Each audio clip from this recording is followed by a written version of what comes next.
And it's recording. Welcome back to Memento Mori. It feels like we haven't played in a long time, even though we just skipped like last week. But we had so many different people out. Like tonight, Nick is out. Nick is out sick. Thank you, Nick, to make sure we don't get COVID in case he does have COVID. Yeah. He was traveling. Bad Nick. But Sarah and Tim are back, so we get a full company, save for Nick. So we're going to play tonight. We're going to play Memento Mori. We're on session 6. I'm no longer saying episode. I'm saying session because that makes it feel impersonal and cold, like we're being performative, like I am right now for the camera, as I'm setting the game up. So it's no longer episodic to say episode. I mean, I still listed it as episode, like in YouTube and I think we do on Patreon too, if I'm not mistaken. We do. Yeah. But it is for us. It's session 6. Welcome to our table. So much shit has happened in the last, 3 weeks. Yeah. Month, for that matter. Because Tim, you were... Tell me the last place you remember going. We were in the gambling hall. We'd got... I'd went in with the bartender's cloak or shirt. That's right, yeah. The vest, yeah. And we'd figured out exactly what was going on in the VIP room. That basically... His uncle, Nick's uncle was a prisoner. No other way to describe it. And that was kind of it. We were trying to make... I arrested the dog out of the basement. That's right. Mm-hmm. So after that, you missed the following session, and that's when they found the note, right? They found the note to the river rats from Merle Basco, right? I found that note. Yeah, you found the note. And then they went to the mausoleum, the Berry Book Mausoleum, and they found, his incinerated, destroyed body. Like, he was dead. And they tracked this, all this burnt cinder ground out beyond the walls of Slaughter Pine. Actually, the creature, the dog, burst through the palisade. The Barghest, as it was called, and they pursued it into the Pine Expanse. Went deep in the woods and pursued after it. And they found it. It was crowned and I don't know. Someone else tell the story. I've already told this story. What happened there? Sarah, you remember? You it was crowned in flames. That's right. And it was clearly Rufus. It was clearly Rufus. It was really. It was actually kind of a sad moment. Yeah. Poor Rufus. They did not kill Rufus. What did you do? We loved him to death. Or no, excuse me, we loved him to life, kind of. Loved him to life. Yeah. You set him free through love. We killed him with kindness. We did. Remember, we defeated the enemy with friendship. They did. Karate and friendship for everyone. Karate and friendship. For everyone. Dayman. So all of the stuff we set up with Rufus in the beginning of the game, everyone remembered what connection they had with Rufus and used that, and they imperiled it until it was... Then after they imperiled it to incapacitated, Rufus kind of left the weird black charred corpse, and he was almost like a rebirth. Just a dog again. Yeah. Chuckles succeeded by petting the dog, which burned the flaming dog. First time I ever pet it. Yeah. Yeah. Oh, that makes sense. And but the strange thing is the Barghest had went to a clearing in the middle of the Pine Expanse, and this was important for Eaglesdov. Because something happened there. Mm-hmm. Yeah. Yeah. Okay, so when we were in the Pine Expanse, there was it was like a scepter, right? Like a shillelagh. Okay, yeah. And when I touched it, I blacked out and saw a vision. I can't remember what the vision was though. You were a person that was looking into a river. Oh yeah, and I was a Seabran, right? So there was a mask. Involved, so I had this vision. What else was in there? You looked down into the river, and then you looked up into the sky, and then the sky started turning black. Yeah. So you were witnessing the beginning of the long night. The long night. Eternal night. Eternal night. Yeah. Well, there is an important detail missing in all of that. In that when you were in this person's body, you were not looking at the Lockwood as you understand it now. You're looking at a much younger forest. Yeah. like this had happened before. Oh, so And she also remembered 2 words of power. Yeah. was one of them squirrel? It was I don't it believe was it's not. squirrel. Squirrel. It should have been. Iron Should have been squirrel. and Teth. Iron means the eye, and Teth is the serpent. Okay. And squirrel's even tougher. That's right. So it's important to note that nobody since the Eternal Light has had dreams. Like no one has had any dreams. Yeah. I don't think I knew that. No. We talked about that actually last game session. Okay. Because even more happened after that. You all, what happened? We want to. Kay, do you want to update what happened after they returned back to Slaughterpine? Sure. So, from that clearing, Chuckles actually took off his mask at that point. Showed us he was Seabrin. So we all know he's Seabrin. Yeah, and he collected a bunch of stuff to make a new mask. So he now has a new mask that's actually wooden, right? Like a wicker mask. Yeah, and then every now and then I steal some of the blooms off of the shillelagh and weave them into the wicker. Yeah. Like so he's wearing a fucking Sub-Zero mask now. Yeah. And like his Seabrin's all out. Yeah. He doesn't even Pointed care. ears and all. Doesn't give a shit. Nope. So then we went back past Everyone the mausoleum, and there was a ritual going on to get what was left over of the gravekeeper out, and Celsia, I don't know how I wrote her Celsia, gave us 10 gold, which we promptly split. So you have a gold, and then the leftover I'm keeping. Yeah, so both of you write 1 gold crown down on your character sheet. Rich, he wasn't even here. Yeah, right. So we became friendly with her, and then we went back. When we went back to the pit, Hiram drunk himself into a stupor. So then And he had a dream. He had a dream. He had a dream while before he got drunk. He had a dream of, what was it? I don't even remember because I didn't write it down because my character didn't see it. Mm-hmm. And he the poorly puppy's described cry it so brought bad you and then forth. knew what he was talking about. It was this really long poem, and he doesn't remember any of it. There was something about a spider and a clearing with the moon, and then something about the puppy's cry brought you forth, and then really, all I wrote is long-ass poem, so I can't tell you exactly what it said. Yeah. But I wouldn't know anything. He basically had a waking dream. Okay. Kind of like hers when she touched the... Yeah. Kind of, yeah, in a way, yeah. And then Isla told us that we, from now on, have free lodging because of helping out and bringing Rufus back. Nice. She took Rufus and Bugs, so now both of them are there. Yes. But yeah, then Hiram got really drunk and passed out. So while he was passed out, we went over to Be Prepared, which is like a Camping supply store. Yeah. It's a doomsday. They're literally a doomsday prepper shop. That's seen a lot of volume of customers because of the Eternal Night. Yeah. So we bought a bunch of lighting stuff there and met the keeper there. And then we went to we went back to go see Celsia, and she said that the chamber was empty, the gravekeeper's chamber. They didn't find anything of interest. But then she said that bodies are disappearing from graves. Like, they go to prepare them or whatever, and they put them on a table, basically. And then in the morning, they would actually bury them, I guess. But somewhere in that process, if it rains, the bodies are disappearing from said table in the preparation area. But only when it rains. Only when it rains and only at night. Thunder only happens when it's raining. Yeah. Well, I mean, Slaughterpine, bodies only go missing when it's raining. Okay. I guess the spirit stays in the body for 24 hours, and that's why they keep it interned, and then they actually do something with it.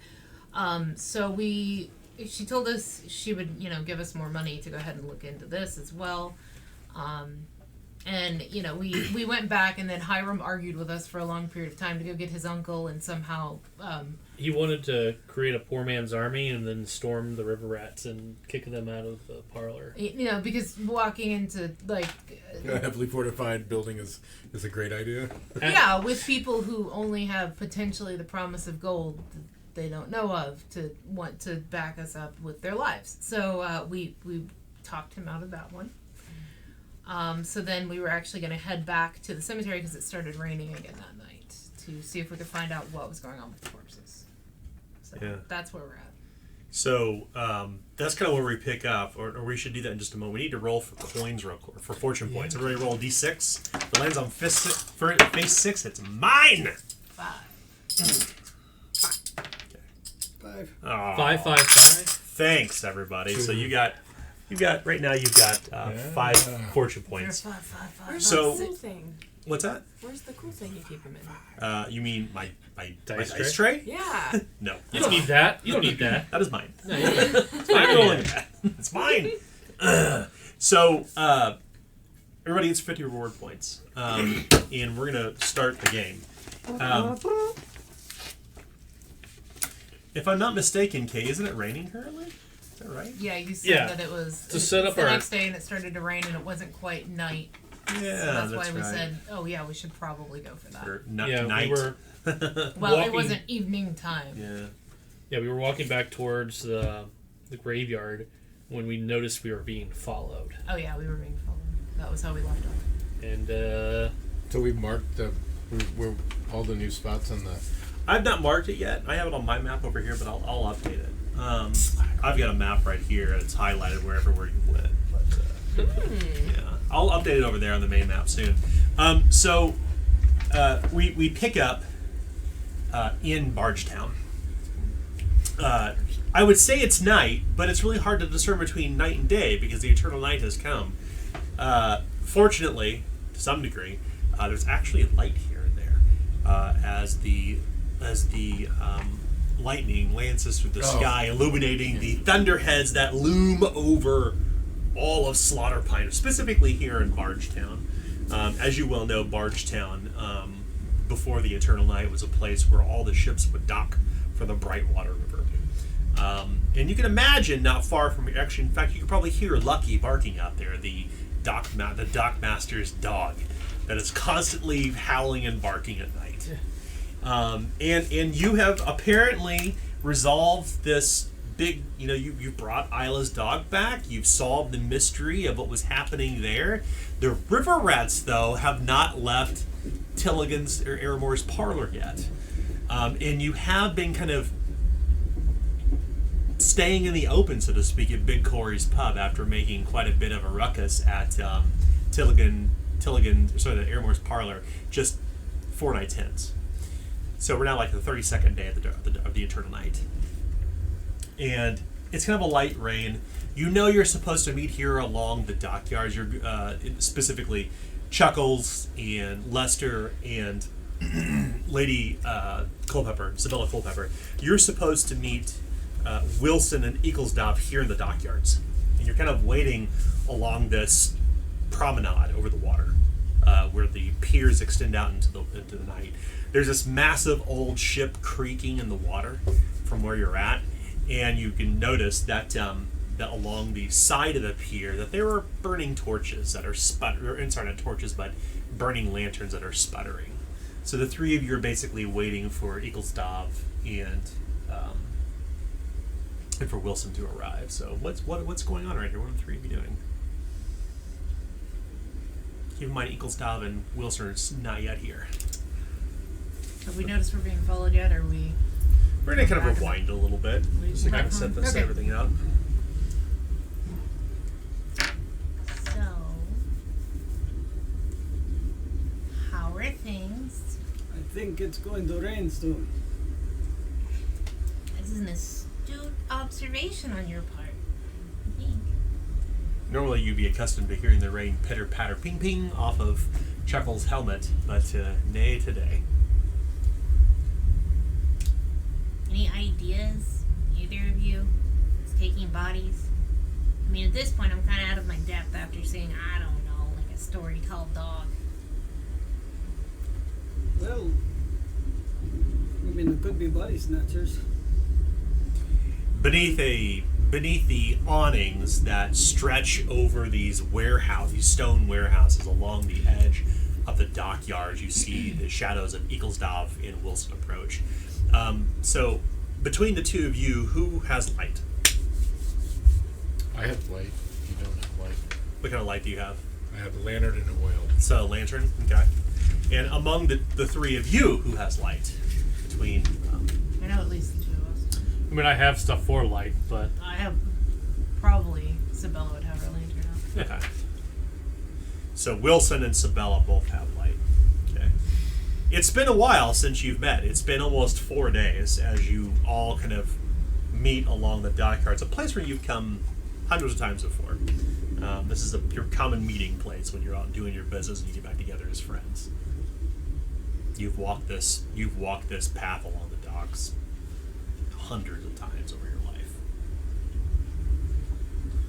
I'm just gonna look at Chuckles and be like, finally being you. It's good to see it. It's good to be it. It's getting hard to hold that secret. You were trying to make it pretty obvious there for a while. I'm gonna ignore Chuckles because I'm still angry with him. Oh, you knew? I can't believe you all didn't know. No one told us. No one asked. Height, mask, Years. accent. He can speak with you. To be fair, the ears. These are all common signs of one distinct ancestry. Sorry, we're not all as smart as you. I would not use that word in my general direction normally, but I will appreciate the compliment. So, Eaglesdob, tell us about the staff, the shillelagh you brought from the clearing. If this is a television show, what will we see right now? If the camera was focused on Eaglesdob, what will we see? Well, I'd be holding the staff still in my hand, likely with a glove on, because the last time I touched it, I had a blackout, so I'm a little afraid of it now. So I have a glove that I hold the staff with, and the staff is tall. It has some flowers on it, right? Some flowers growing from it, and they were purple. Yeah. Some purple glowy flowers. So just imagine a tall wooden staff with some flowers just kind of circling around it as they kind of glow and grow. And we know that Eaglesdob wears like a Headscarf. like a headscarf, showing only the smooth, pale oval of her face in the darkness. And as the light from the lantern that is it Lester? Sorry, Lady Sabella's holding, you see Eaglesdob and Wilson approach at this point as you get in the book. So are you ready to head over and go talk to Telsnia? I am not ready yet. No. Eaglesdob, you nor Wilson had know what's been going on over the past 4 days. I bend down and I get out of my pack and I put on the neck ruff and I fasten it. I'm still ignoring you. So I'm going to tell you that you need to apologize to me. Wait, did you say do you or you do? You need to. When I say it to him in our sign language. Okay, I'm So sorry. yeah, this is the story all about how. Sorry this for got what? turned right upside down. For not telling you what you didn't ask me. No, I wanted you to apologize for wearing that neck scarf again. Ah, I forgive you. and I chuckle out loud, and I take the neck ruff off. You ever feel like you're missing something? Oh yeah, with the two of them I miss a lot. I thought everybody did, but Look, because Chuckles has shown me a little bit of a sense of humor, I will forgive him. So, we're good, but don't hide any more secrets from me. Secret, he's got a secret. It is pretty absurd. Alright. Well, Before we do anything else, is there anything else you'd like to know? Who's your daddy? What does he do? My daddy, Your father. he was druid. What does he do? He does everything. He is a part of the world. druid things. No more druid things. He's dead. are you Used to do druid things. druid? So some people call all Seabrans druids. No, I am not a druid. Oh yeah. Yeah, I knew there was a difference, but I mean, No, It's I the am priest actually. of your I am order. actually a follower of the source. so that's actually real. I just thought that was so you could hide in plain view. Oh no, Oh, okay. No. Well, then, the source. It makes sense. Now, sure, if it does to you. now, there are many that would take the source and bend it to get others to do what they would want them to do.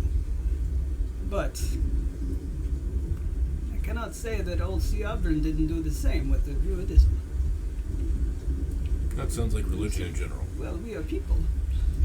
I know that many humans would not consider me a people, but we're not so different. No. I remember I knew the whole time. I didn't think you were any different at all, besides I wondered why you were hiding yourself. Yeah, that was... It was not time. I forget the camera's there sometimes. It was not time. I was waiting for the sign. Okay. You saw it, and I opened up And your I don't know what eyes. that means. On command. I knew it. I knew it. She said it, not me. I just lip synced it. Okay. I part will of do it. song lyrics. Fair I enough. will do song Just lyrics. not puns. I just no pun. No, I draw a fucking line. I saw the somewhere. sign. I opened it. Yeah, Okay, so okay. we're there. Yeah. Yeah. So, So- but at this point, none of you know. I mean, the two of you don't know what's happened over the past 4 days. I just filled him in real quick. Oh yeah, you were checking. I was like, oh yeah, by the way, this is what happened. Unless Yeah. you'd like us to actually go through it. Where We where could did just you say we were ellipsis. going? We they want to go back to the Self-man. the graveyard, the Matorium. Well, Yeah, the body's missing. yeah, we need to find out why these bodies keep disappearing, and this is our best time because they said it happens in the rain, and apparently they don't wash away or something. That's what I thought at first, but And Or there's sinking fresh to the ground bodies. or anything like that. yeah, they're people like within the last 24 hours because something about spirits and things, and they go away and then they bury them. Okay. So the ones that they can't bury yet keep getting taken. Well, not keep. Yeah. Sometimes they get taken. I thought they left them out in case they weren't actually dead. I mean, that could be the real. Well, that could be one of the reasons. That's why we did it when When I was soldiering. That's the reason you left a body for a day. I'm just telling you what Celsius said. I once witnessed in some very rich people, when they get buried, they have bell put in Yes. above ground and rope down in casket. Yeah, but just think when the wind blows. You have to dig it up. So Anyways, I would moving on from I would think after a few weeks. moving on from burying those who are alive. Maybe we should go check on the dead ones that don't get buried at all. Are we gonna do a stakeout of the bodies just to see if anybody? Yeah, I mean, what else can we really do? I mean, I was going to try to use my buddy Reggie. See, he's got this arm injury that always aches right before it rains. But Well, it kind of hasn't stopped raining for the last couple of days. So Siren says, "Kind of raining right now, don't you think?" right, but it aches before the rain and then during the rain. Well. It's been raining, so if we don't So- catch it this time, Right. we have Reggie. right, Does it ache during rain?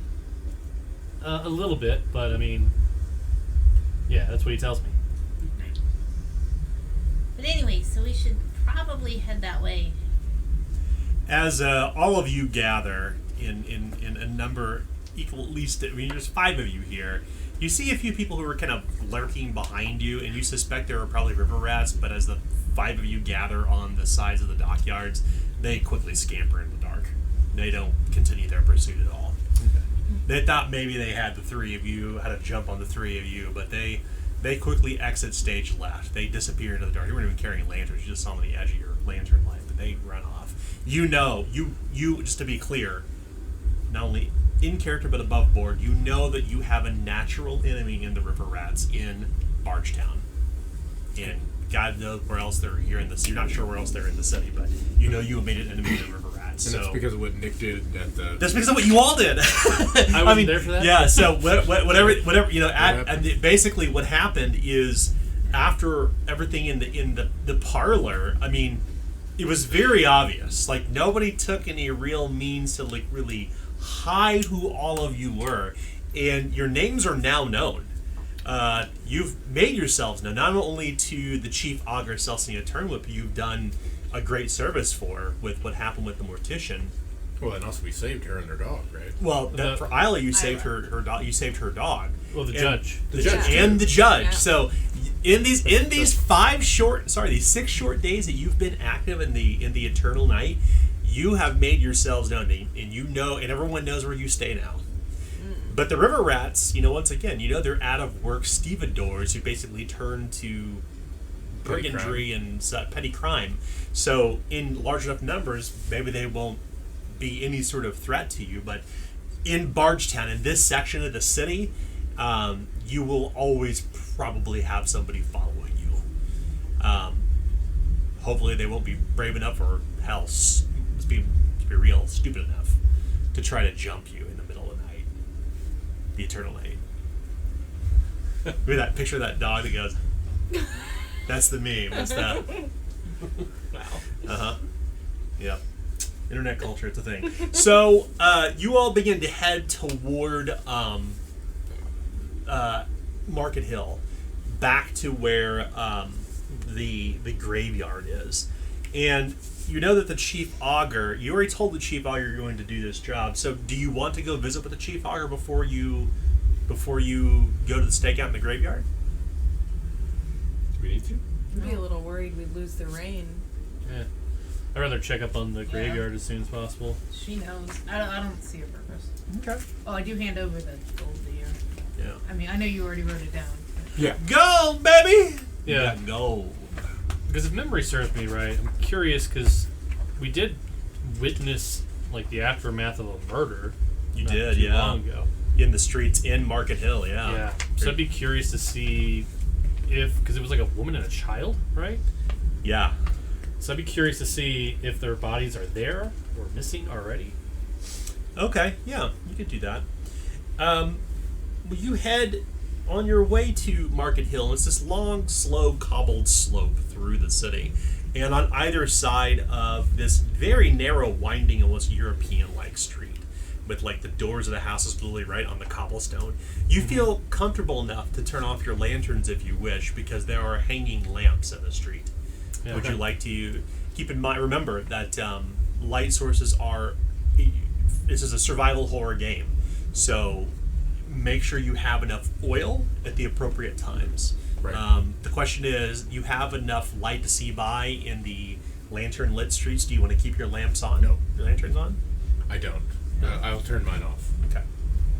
I think what we're going to do in the future, by the way, I'm going to take a quick note. I'm going to create a light tracker for you all.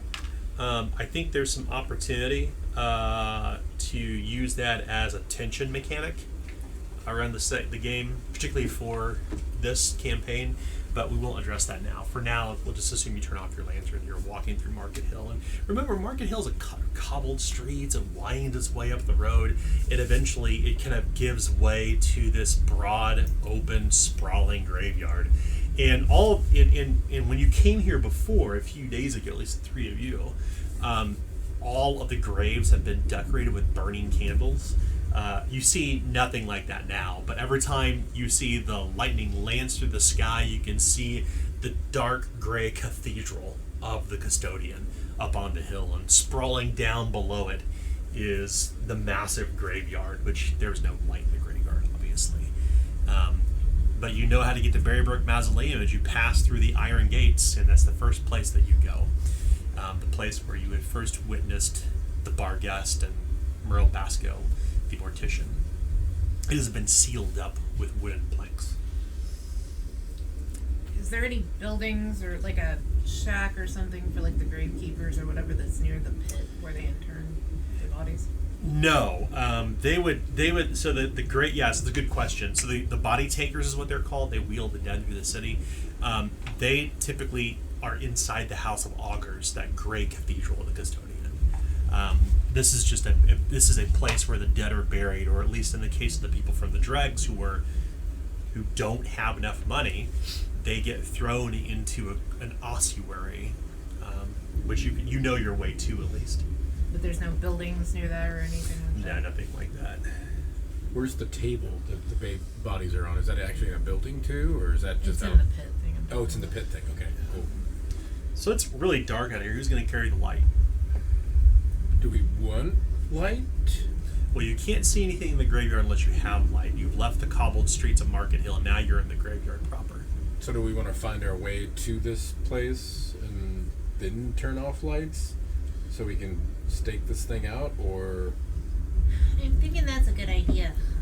They said they don't come until later, like middle of the night. Data looks up. Okay, like midnight, I guess, because what is dead of night? But they said that they don't come until like late, so I think we're early enough now. If we can kind of get set up, we might be okay. There is near the, well, actually, as you kind of wander through the graveyard, you do indeed see this ossuary, and it looks like this deep escarpment carved into the earth that drops down about 20 feet, like a flat drop, and then it forms this low, slow hill on the other side, like earth's constantly being poured into it. And right along the edges of the escarpment, you can see nine stone tables, and arranged on the tables, you can see there are 9 gray cadavers exposed to the eternal, exposed to the rain. This is where they would let what they learn, but what you would learn from them is that the rights of the custodian demand that the body be left for 24 hours for the spirit to leave the body, and only then do they bury the dead. This is a very common burial practice, just to be clear. But for the people, the indigents of the dregs who cannot afford to be buried, much less afford to be burned, they literally use a scaffolding to drop the bodies into the ossuary and cover it in earth, which is a holy rite. It's considered to be holy. It's just what the poor have to do, the impoverished, because they cannot afford burial or burning, because mourners cost money. So are there any bodies on these tables right now? Yeah, there are 9 cadavers up on the There are 9 9. stone tables along the edge here, yes. For the 9-5. Oh, sorry. Maybe. Yeah, I would want to make an East shiny light over here. I want to see if that woman and kid. I'll just hand you the. Okay. I want to see if that woman or kid are here. You approach the slabs. Do you want to start removing the burial shrouds from the tops of their Oh, I bodies? thought they were just not shrouded at all. Okay. Yeah. Oh, I'm sorry, you're correct. There's no burial shroud. You're absolutely right. You pass the lantern some number of yards out, and you can see a tiny body up on one of the slabs, and then you see another body who perhaps is his mother, you would guess. Yeah. The gray coppery tresses of the boy and the mother seem to match. I think those two were the ones we saw murdered the other night. It's a shame.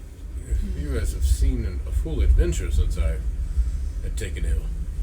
Well, things happen. I want to take a cursory look at the 2 bodies to see if I can tell if there was any, like, how they were murdered. Mm-hmm. I mean, if it requires like taking any sort of dignity they've given them off, I wouldn't do that. So you wouldn't roll the bodies over as an example. You're just looking for kind of any surface injury.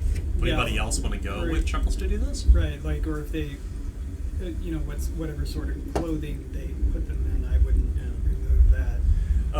They are completely unclothed. Oh, okay. It's Cool. considered unsanitary to wear clothes when you're buried. Cool. Do you want me to use my witch sight down there? You can if you want to. I am merely looking to see what happened to these poor souls. Should I hand him the lamp? Yeah, that's gonna- it. I'll hand you the lantern. I'm gonna start assessing all the entry points to this area of the cemetery. Okay, fair enough. So you're can going double to. that. So Chuckles begins to approach the slabs, and there are corpses arranged, of course, upon the stone slabs, but none seem to have been met such a violent end, save for this young child and his mother. And upon beholding this, as you begin your kind of, you need to. Do you have indifference? The talent now. Okay, you need to make a challenging resolve test. Okay. Challenging resolve will be 52. 47 will succeed. Okay. You steel yourself. I mean, it's not like you can smell the dead out here. They only haven't been dead that long, but more importantly, it's just the Grisly sight. Yeah.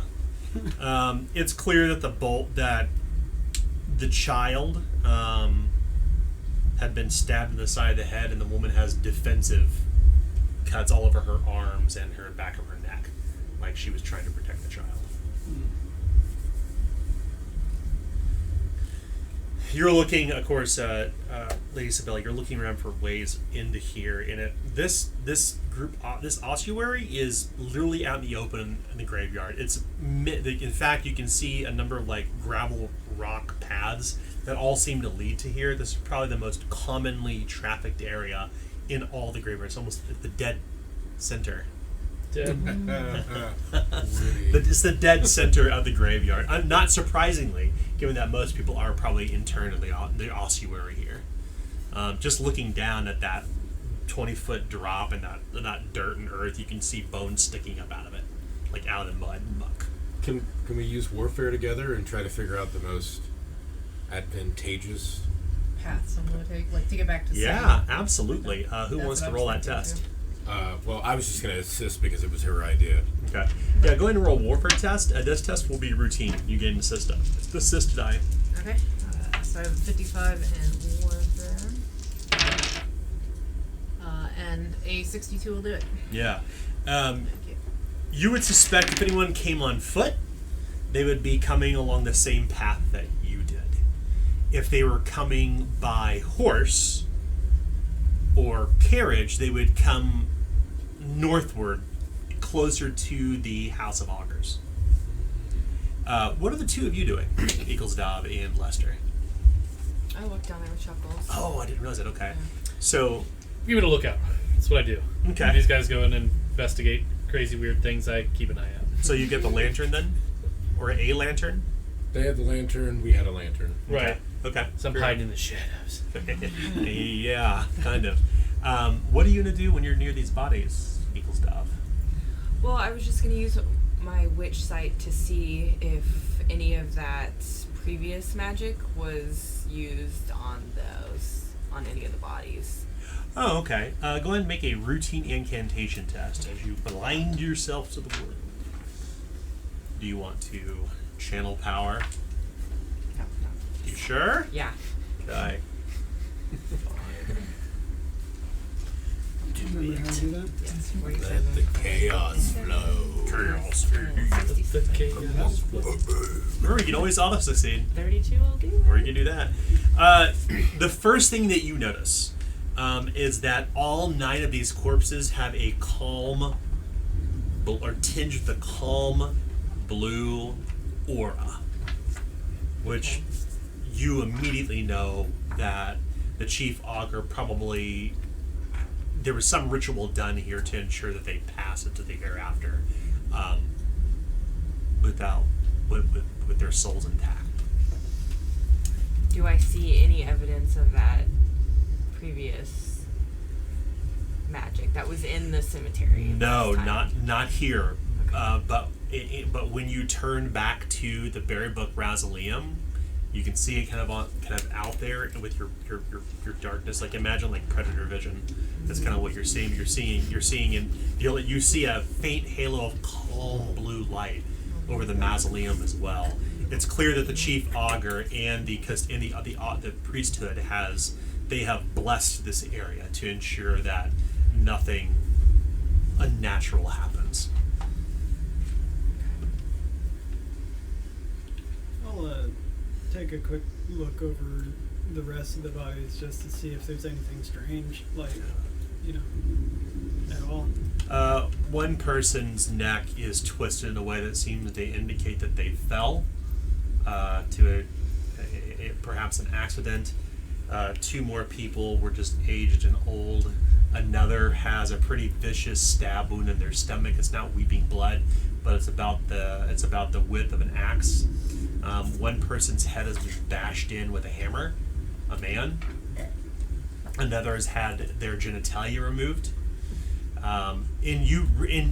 Immediately, like in your head, you're like, this, like there's a broadsheet called the Slaughter Pine Purveyor. Like these stories start to match up what you read in the Purveyor. Like there's a broadsheet that's actually distributed in the city. that you can get a hold of practically anywhere, like newspapers sit around everywhere. When you're at big quarries, keep it. This is actually just a tip and trick for all of you. You can always consult the purveyor for rumors. Oh, okay. Yeah. The Slaughter Pine Purveyor will always have information about what's going on. So in it the city. named all of these murder, Yeah. deaths. Yes. But Yes. some of these are obviously murders. Yes. In the Eternal Night, I wouldn't call Slaughter Pine a peaceable city, but murder is not common at all. Not all these were murders. Most were, but it's very unusual. It's very unusual, and it seems to have came with the Eternal Night. This city is literally arrested in chaos.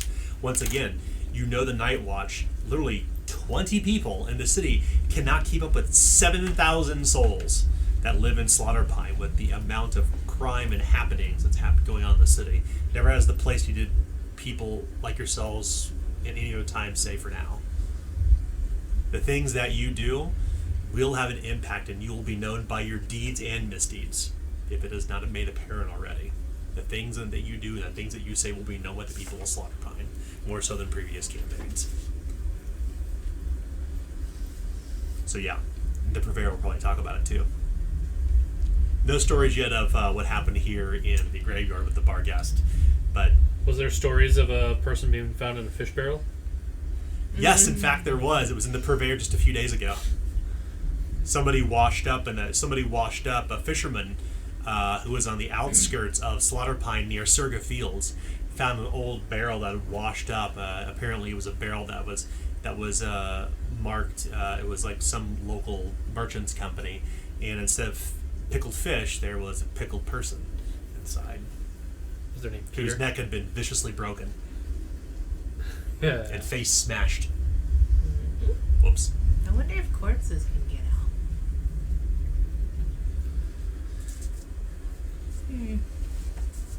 It's very quiet here. Do you want to just kind of stake this place out? Find somewhere safe to stake it out? Yeah. Yeah, that's the only place. I think that's the only rational thing to do, right? Well, I'm thinking if they're taking bodies, and I'm trying to remember. She said just one body was missing every time, right? Not multiple. I thought it was a couple. Was it a couple? She Like a said- couple had been taken, but were they at the same time? She had said one would disappear, is what the chief augur would say. Well, if it was multiple, I'd say they'd obviously have to have some kind of transport. But if it's one body, it could just be 2-3 people carrying it, I guess. I think our best bet, though, is to kind of stake out close to where wagons and such could pull. Because they said they're getting in and out pretty quick, right? So Before anyone could notice, yeah. I think that would make the most sense. Is whether it's a horse or an actual wagon of some sort. I think we should stay close know- to that road. It's too bad that we don't have any like tiny bells so we could tie it to their toes. That way, if someone's trying to drag it away, it'd jingle. Don't have tiny bells on their traffic system. There are coins. We could set up a trip line. You know, I I ain't know nothing about that, but if you know, go for it. Well, I mean, they walk in and Just saying that way, if they get up and start walking away on their own volition, then we hear them. Something alarming, Gustav. You realize as you're looking at the shillelagh, it is emanating with incredibly potent power, and it seems to have the aura seems to constantly shift, which signals to you immediately that this must be an object that has been fashioned by someone, a very powerful transmuter, somebody of a very old order, one that even predates your own understanding of sorcery and magic. When the aura shifts, is it just stagnant and it just seems to shift, or is it depending on where I'm at? It seems to shift depending on the direction you turn, like it's oriented to the cardinal directions and the 8 winds. But it doesn't seem to really indicate anything beyond that. But this is the first time you beheld the staff with witch sight. Oh, okay. The tiny flowers upon it, coincidentally, as Eaglestop mentioned, they almost kindle like matchlight. Huh. It's not quite candlelight bright, but it's matchlight bright. And only one of those burns. Only one of the flowers kindles like a matchlight. Among all the flowers that grow on, only one glows right now. Let's grab one of these. Yeah. And Sabella pulls from her pouch. She looks at Pudsey next to her, because of course her dog is obviously next to her. And she and she goes, "Sorry, boy," and she breaks open one of his toys that happens to have a few jingles on it. And then she hands him to Lester. You wanna go ahead and tie those off? Sure. Okay. You rig it up? We'll rig it up. I mean, And she's taking them apart. And handing it to him. Okay. You rig a tiny bell up on the toes of all the corpses, and Yeah. it's kind of gruesome business, and Yeah. you know you're just going to have to do it, so you gain 1 corruption for that. yeah. It's your idea. You're not disturbing the dead. It's a light disturbing of the dead. It's not like a disturbing the dead. It's but like just putting our toe in the water, That's disturbing right. it. I'm just going Yeah, to man. test the water to see how much heresy I can get out of this. You're certainly you're just light disturbing the dead. It's not like A toe hitters. yeah. So do you just want to wait to stake out of this point? Yeah, I think so. Okay. And I will kind of have Pudsey a little, because since he is a dog, I'm going to kind of try to get him to stay alert to smells or anything. Yeah. Rain might not necessarily help, but it will certainly in help in case. your awareness. So the stakeout will take a little bit of time. Fortunately, what was that? Eagle stuff, is there a way to cover your flaming staff? Is it everybody who can see it, or just me with the witch sight? So when you have your witch sight, when you're in your blindfold, you can see this thing just glowing with potent power, like untapped potential. For everyone else, it just looks like a struck match up on one flower. Very dim, even in the even in the eternal night, and the storm obfuscates that too. So there's quite a bit of mist around. It's a graveyard after all. Well, obviously. So, I don't know, I was just thinking. I'll maybe just they'd be able to cover see it us. with my neck scruff. I'll cover it around just in case it bounces to life. Throw a scarf over it.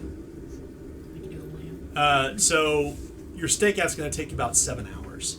So everyone needs to, everyone who has a lantern that you're burning, the two of you need to mark off 1 vial of oil.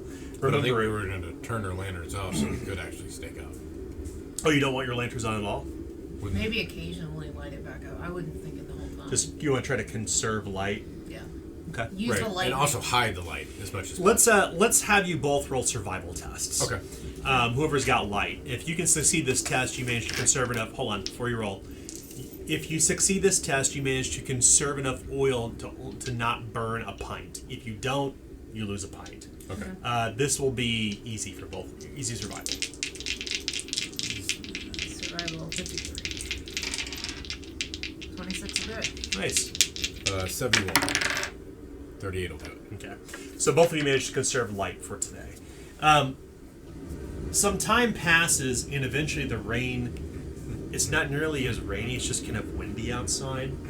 And it's we're here in the graveyard. It's really quiet, so I think I'll just cue up the quiet graveyard music here. I've already forgotten how to play. Mm-hmm. That'll happen. Take You a know. couple weeks. I have no idea what I you're went with 30, it's supposed to be 20. That was stupid of me. The rain eventually It's lifts. right there. The rain That's why I eventually missed it. the rain eventually lifts, and it's wet. It's a little chilly out. You know, it is autumn, of course. The two of you manage to conserve your oil, which is good. You kind of wait behind some mausoleums. Maybe you take some walks around here and there. Maybe you take in the air. You're all a little bit hungry. You didn't bring food with you, I'm assuming. Son of a squirrel. So it's been a passage of at least half a day before your stomachs are probably growling. But you get a job to do, damn it. The way that you know the passing of time, coincidentally, in Slaughterpine, the Learner's Temple in Mount Sawdust, is an actual stained glass cathedral, like on the western side of the city. In fact, it's on the map if you look over there.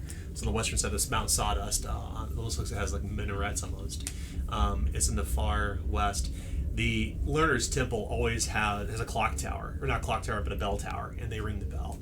And it's roughly around midnight, the witching hour, as they call it, because, misogyny. The witching hour comes, and Eaglesnob turns into a demon. She's I run away. That's right. The stories were true. It's not misogyny. No, just kidding. Sitting on my light. So sure enough, midnight comes, and that's when you notice something. Not from the path you came along, but down the gravel road you thought you would see come from the House of Augurs, or road that actually winds around the House of Augurs. You can see it right after the rain lets up. There is this single horse-drawn black lacquered carriage.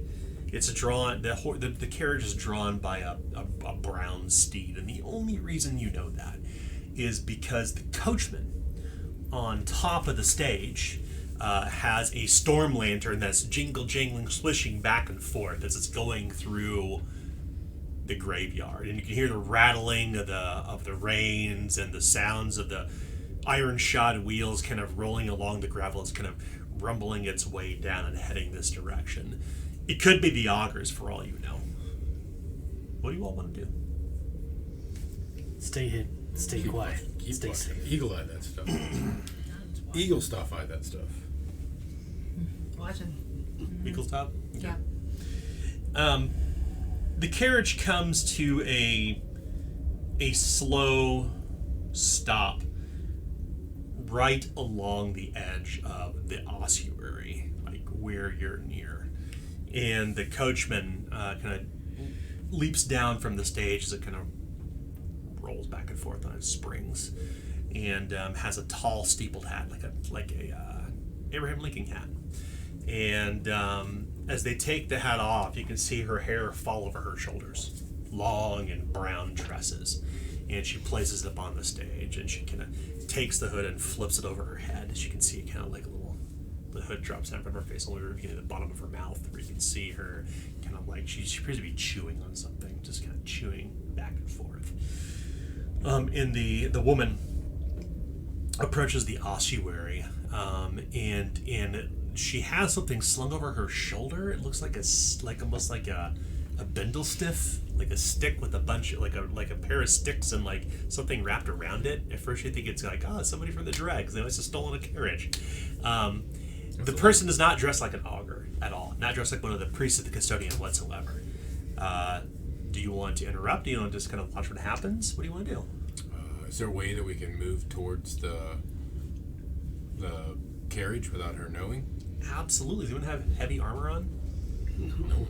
Anyone encumbered? Oh, have overage? No. Okay. Well, the good thing is that the 5 of you have the drop on her. She has not seen anything that's happened yet, so I need all of you to make easy stealth tests. Why are you even telling us the difficulty? Yeah. No more secret tests. That is gone. Okay, 57. Oh, it's a 92. You do have coins. 16. I'll need to probably reroll. Yeah, we need a coin too. Yeah. Ooh, success. Anybody fail? Using a coin. I failed. I'll probably. Let me reroll. Okay, I'll take Yeah, I'll the coin. use a Cool. coin. Gotta get Wow, one. that gives me like 4 misfortune, and you only have how many fortune left? It's fine. Oh, early. Okay, I'm good. I'm not still. Why don't you do me a favor? Why don't you go ahead and put the bowl on top of right here, please? Yeah. I'll get you a special bowl like this so you can see through Please, it. I can't. With this. I can't do this. I can't do the Afghan. I just I don't care. Can you pull the Afghan off already? Did you? What happened? After you I failed after my reroll. Okay. Well, If it was trivial, I would have made it. what you didn't know is it was a fail forward test. Okay. Yeah. So as you were approaching, you could feel your heart. You can feel it. Dun dun dun dun dun dun. You feel the quickening of your blood, Lester. Oh my God! You suffer 8 mental peril. And you all quickly run behind the carriage. This is a really, really nice carriage. What do you want to do? Steal it. I'm just kidding. We played Grand Theft Auto. Try to look into it and see what's in it. Maybe we get inside. Just wait. What if there's someone in there? Well, we're talking. So there's somebody in there and they know we're out here. There's also 5 of us and one of them, hopefully. Obviously, she's taking a splint down there to carry the bodies out. She's gonna drag it Oh. Chuckles is moving his hands, gesticulating wildly. He's Italian. I'm like, why the fuck didn't we teach them how to talk like this? We had 7 hours. The first thing you're going to learn is profanities in ASL. Get out of my house. This is profanity for us. So, try to figure out what's inside. Okay, you notice that the door to the carriage is locked, and whoever's on the other side tries to open the door and it's locked too. But the thing that you notice, we'll say, equal stop. The thing that you notice, the back of the carriages would not be uncommon. Would carry the heraldry or the symbol of whoever owns this thing. You know, it's just like a license plate, but instead it's carved into the wood, and it says Harker Construction Materials on the back, and like fancy, like Victorian letters, like on the back, above the back, right where where you'd find the additional carriage wheel, shot in iron in case you break an axle. Right, it's got a spare wheel in the back. This looks like something. You notice that the carriage has brass railings on it. It's black lacquer. It's a bit beat up from the weather and such, but it's really nice. You can see where they would put. This is like a stagecoach. You'd imagine like they would put like if you were going to bring your trappings across town or move or something like that, you'd put them on top. Like, this is really nice. The horse is nice too. It's a big thoroughbred, like brown chestnut thoroughbred. But yeah, it's the first thing you notice. Eagle stop in the back of the carriage. Do I know what it means? No. I'm still gonna keep an eye on the woman to see what she's doing. Okay. Sorry, go ahead. I want to slip to the front, and I'm gonna see if I can unhook the horse from the carriage. I'm gonna whisper to everybody that it's Harker Construction Materials. I don't think they can hear us. I don't think the mic can hear you. You can just instead of whispering, just so it picks up on the microphone, just say, I'm gonna whisper, hey. What do I whisper? What if I just whisper really loud? You can do that too. Stage whisper. Stage whisper, basically. Yeah. I'm gonna whisper, Leroy. So I got my 2. Yeah. So you're gonna. Do you have drive? I don't, but I've handled animals, so maybe I've worked with some harnesses. Maybe. Let's make a hard. Okay, so here's what I'm you not can going to do. attempt to do it unless I can figure out how to do it. Oh, Like, I'm not going to just right. start messing Okay, with it. I'm so- going to look at it and see if I can Okay, figure so it out. you look down and you realize this rack and pinion system is really complex. Okay. Like how the harness connects. Like this coach would normally be drawn by 2 horses. But this is a big enough horse that it can draw it. Or it's a light enough load. Or it's a light enough foot. Yeah, yeah. Do we still have eyes Yes, you still have eyes on your head. on the girl? That's what Lester was Lester doing. does. Lester You're all Lester's kinda like, doing that. ooh, pretty carrot. Lester, you turn around and you see that she kind of stumbles back a few moments at first, like she's in a rest. She's like, oh. And you see her procure like what looks like not a carpet knife, but like a small shiv that's curved, and she reaches down and she kind of cuts the bell off from the toe, and she tosses it carelessly into the mud, and she looks Which toe did she cut it off of? the right one. No, but like which person? Oh, good question. From the child. Okay. You know, here they're pulling your heartstrings here, guys. Or Child. it's gonna be the kid, man. And so, she's looking around, and she kneels at the side of the slab. She kneels down, and she raises her hands in the air as she's praying over the child, like the way you would pray to the gods, the source, the whatever it may be. You would drop on knees and you raise your hands like this to receive contrition from whatever god you worship. So she literally drops on her knees and lowers her head. She's clearly praying. You hear her murmuring a prayer to the martyr to forgive her of her trespasses. That's what she says. Forgive me my trespasses. Trespass against me. Yeah. Isn't that weird how there was somebody trapped on the inside? I'm signing this. Isn't that weird how there was somebody on the inside that tried to open the door too? Yeah. What happened? What sort of Somebody tried to open the door and he was like, yeah, and the person on the inside tries to open the door and it's locked too. Did you guys miss that? No, the other side. The other side. Like, Sorry. you tried both sides. Sorry. That's what I was like, They're like, whoa. open the door. I'm Okay, so sorry. I got what Adam was saying. I got that. I heard that too. I got that. Okay. Oh, okay. I see what you're Chuckles saying just now. it's a mistranslation from Chuckles. It's like, No, yeah. my old is not very good. I was like, no, that was me on the other side trying to get it. So Okay. That's what I was I like. thought the same thing you did. Yeah, What if- like there's someone in there. So you know that you can't unhitch this easily. In fact, you're like, how the fuck does this thing even work? Damn. Okay. Yeah, there's like a really complicated yoke and harness system, and leashes that come through these little like loopholes up on top of the carriage. Basically, you don't know what to do. You could try, but you wouldn't have ready knowledge on how to do it. No, I had another idea, but I'm not gonna follow that. Okay. Unfortunately, yes. That's what I was gonna do. I knew it. Well, unfortunately, I was just send the carriage Yeah. off. That could very easily, if to scare the horse, though, just to be clear, you would know with the skill rank and handle animal is that if you did that, the horse could put itself in danger and could easily careen off the edge of the ossuary and kill itself. Yeah, and that's why she wouldn't. Yeah. Damn it. Slapping horses on their rear is dangerous, by the way. Especially with the drawing carriage. Anything else the three of you want to do while you're around this carriage? I'm gonna break off and go right. Okay. Like let them know. So you're doing which play are you doing right now? We're gonna do the red 48. The red 48. Okay, red I thought 48. you were going for the Nastasha's steeple. Yeah. No, that's the blue 42. That's right, it's blue 48. So red 48. He goes, you hear him kind of whisper, red 48, and he runs off like to the diagonal.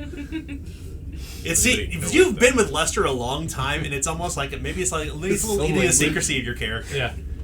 Like he just plays like live in the He's world. got the playbook in his head, man. That's right. Like it's the only thing that's still there. Dude, Like, he's someone's playing got knocked Pokemon around. Go in his head. He's like, where's the training gym? I think we should just see what this woman is doing. That's my thought too. Sorry, go ahead.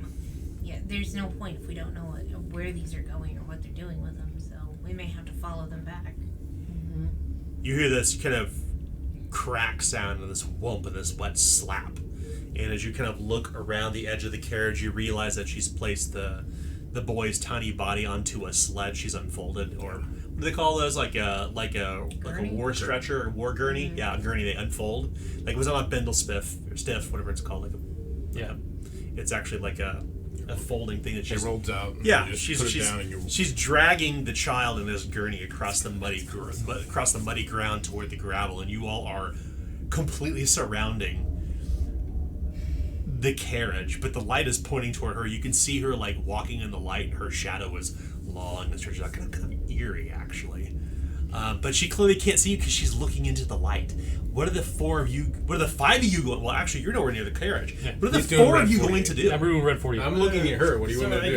I do? get on the shotgun side, and I get on the rail along the outside of the carriage, so like I can hide. Because I'm assuming she got off driver's side and went towards the hole. Yeah. Yeah. So I'm doing that to just hide. Because if she gets on driver's side and leaves, then she'll never see me.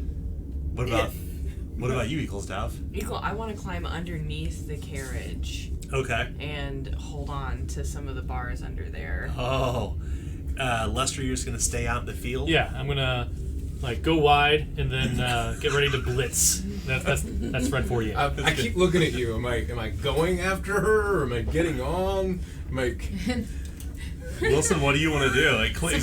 Sabella just shakes her head. Kind of says, "Don't go for it. Don't go for her." What are you gonna do?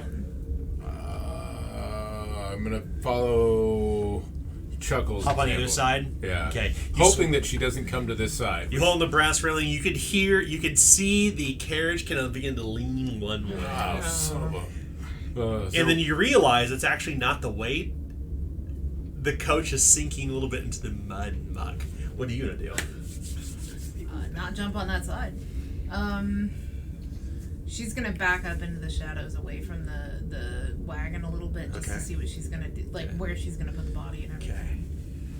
Let's find out if she goes on the driver's side or the passenger side. So, because Adam was the one to instigate this, I think logic will typically prevail here, but, this is a world of chaos. It's Eternal Night. So roll a d6 chaos die. If it lands on a phase 6, she comes to the passenger side.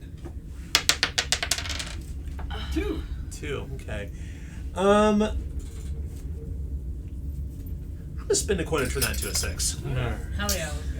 No, I won't do that. No, I won't do that. I'll take your coin. I want to. She comes to the driver's side and she pulls she has a key from underneath, like a long skeleton key on like a tether, and unlocks it. And she gingerly puts the body in. She says, "I'm so sorry."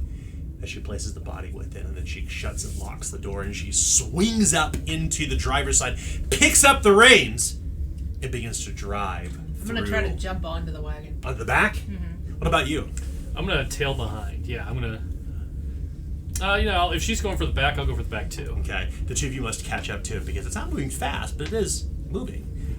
Yeah, once I see her starting to head towards the front again, that's fine. You getting up there will be fairly easy. In fact, your athletics test will literally be easy. Mm-hmm. Yours will be routine for Lester. Okay. 42! He blitzes the carriage. It's red 48. Red 48. You said easy? Yes. Got it. Okay. And what was mine again? Routine. All right, I succeed. Okay. All right. I'll bust her on the wagon. All right. You all get onto the stagecoach.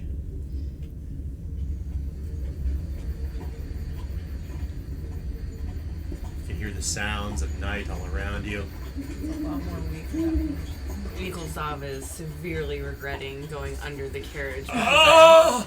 I'm getting hit with mud. Yeah. It's rattling and moving across the gravel path here in the middle of the graveyard. And then suddenly, ka-clunk, ka-clunk, ka-clunk, it hits the cobblestone road, and you can see the lights all around you, Eaglestav, as you're going through the street slowly in Market Hill.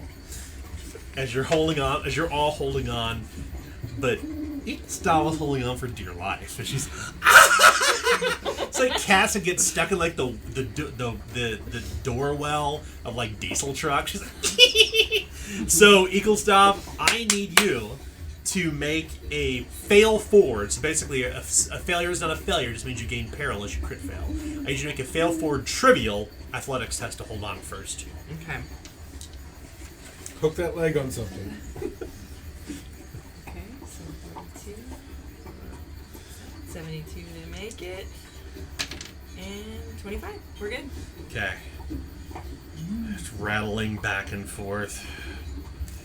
You're not really sure where you're heading at this point. It's just kind of moving through the city streets, and I'm not even sure where it's heading because I need to consult my Google Doc to find out where the estate is.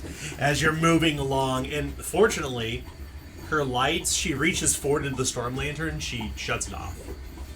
And you're now heading down, and she's in front of the stage. She cannot see any of you. Anyone who's watching probably would, but would it be unusual to hold on to the side of a stagecoach? Yeah. Not necessarily. Now, underneath is a different story. Don't tell anybody. Yeah, looking in all the windows just in case someone's there. That's right. That's right. There's 4 people they can see clinging onto this wagon. You all are holding on to the. I can't believe you're doing this. This is To the hilarious. This is hilarious, by the way. You all are holding on. I love it. Keep it up. This is this fun stuff. We hugged a Vargas to death. Come on. We're not going for conventional.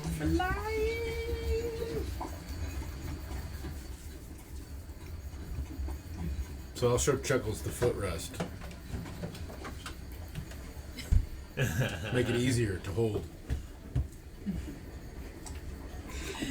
And Talk when your hands full.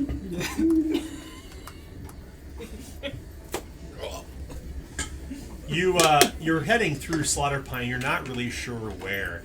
At one point, there's kind of a high kind of like hill, like imagine like the hills of San Francisco that wind. That is exactly what Market Hill is like. Winding cobblestone streets with homes clutching together very closely. Just outside of the House of Augurs, you're heading through a nice area, really, so to speak. And you can hear the sounds of owls and dogs. Which would not be uncommon here in Slaughter Pine at all. And you realize you're heading to a place called Society Vale, the center of the city. The really nice part of the city, where all those who are well landed and born of blue blood, or more importantly, the people who came here first, the two major families, live in Society Vale. And suddenly the streets are fully illuminated by not only burning lamps on the side of the street, but lamps in near the window, the wells of the doorways. It's a really nice part of the city. This is where everybody who is anybody lives. And it's starting to come to a slow stop, and that's when you, Lester, realize, I'm sure you can probably read, you probably know your numbers. You realize that it's actually drawing up to a small fortified mansion. It's drawing to a place that you simply know as Harker Estate. And outside the gates, near the stone walls, you can see a pair of guards dressed head to toe in plate armor. They've not yet seen you because you just happen to be in like an area of shadow. But if you don't drop off this carriage now, you are going to be caught. Yeah, I'm gonna like tap on his shoulder, or her shoulder, and like everyone, like if I can reach them, we need to get off. This is what I mouth. I'm still under. Yeah, and I'll like It's pop. picking up speed too. It's getting closer to Harker Estate because the roads are flatter. Yeah. The cobblestone's a little smoother. It can move a little quicker. It's clear they're all jumping off. What are you gonna do? And no one can see me? Not right now, but they're all telling you they're getting off. You want to stay on? No, I'll get off. Sure. No, I'll get off. Okay. I'm gonna drop. Yeah. Lose my breath. Eagle. Yeah. Not only do you drop, you suffer falling damage. As you suffer 5 damage as you hit the cobbled ground. Everyone else just kind of hops off, and I need all of those who just hopped off a moving carriage to make a challenging coordination test. Eagle's Dob cannot, though. Ooh, I made it. What? Do you need Tell help? me not to. I do. Okay. Okay, so I did 5 damage, so I just go down 1 Okay. because that's plus 5. If you failed, you suffered 5 falling damage. What if you So critically? no damage. Unharmed. Oh my! Yeah. It's 10 damage Oh no. instead. I don't like that. Oh, like that. Oof! Eagle's Dog, you drop to the ground. Like that at a wall. So yeah, instead of 5 damage, you suffer 10 instead. Because you critically failed. Who critically? No. No. Oh, I'm sorry. Oh, my apologies. Oh, he did. I'm so sorry. If you critically fail, you suffer 10 damage, not 5. Okay, yeah, it gets better. Uh-oh. I'm moderately wounded. Oh, it's falling damage. I know. Roll 1d6. Oh, I'm moderately wounded too. Roll 1d6. Okay. Oh, it's a 1. Eh. 5. Oh, thank goodness. No one's paralyzed. When you suffer falling damage, you can't walk. You sprayed something. So you hop off, and we'll see you kind of collect in the shadows, and you can see the carriage. It stops. It just like draws to a stop. I'll try to get Isabella's attention because she's a society person of us, right? Yeah, somewhat. Not actually from Society Vale. She's not. I mean, she's the most society person of us. Sure. Yeah. Like, hey, have you heard of this place? And I'll name the manor again. I'll kind of look at Lester, and I'll look at her, and then I'll look at Eaglestaff, and I'll be like, well, have you heard of it? Because I know you're from... Yes, I've heard of it, but I don't know it. I don't know it very well. I just know it from talk around I just town. know that they sponsored a team that wasn't mine, so... Well, I'm more familiar with Pool because I worked for them than Harker. Go ahead and roll. In fact, and only Lady Sabella can do this. I would like for you to roll. Okay. Is anybody from Society Vale? Yeah. Oh, I'm so sorry. Yeah, she's the only. Okay, but no Both no of us roll are. needed. But we'll assume that she probably fills you in. The Harkers, specifically a man named Orion Harker, which I think you have a card for, don't you? Ryan Harper. I have the Pools. I don't. I do not. I only got Dr. Greg. Dr. Greg. Dr. Drake. Oh, Dr. Drake. I Of have course it's Dr. Irwin Drake. It's like a Sid in fantasy, right? There's always one. Oh, I have Councilmember Orion Harker. Yes, I do. That's right. So yeah, you know that Councilman. councilman, the noble council of Slaughterpine, Orion Harker, represents the Harker family, which sells and manufactures construction materials like beams, nails, and tools from Arbor Lumber and Pool Copper and Iron. In fact, last game session, and this is actually interesting, I just remember this, it was Chief Augur Celsia Turnlip who told you that Harker Construction would do repairs on The Palisade. Palisade. Yeah. So, but this doesn't seem like it's Orion's estate. That's what you know automatically. This is not his estate. It's his sister's. So what are we thinking? Dun, dun, dun, dun. Why would someone so highfalutin go kidnapping dead kids? Is it kidnapping if they're dead? And not bringing them Corpse back snapping? to their own house. Corpse. I don't know that all of them have been kids. I mean, this one was, but Sosnia didn't say last time that it was. But we can She always said it was ask. a body. I Yeah. would like for you to make an easy folklore. And only Ecclesdale gets to do this because you are from Society Vale after all. Fancy pants.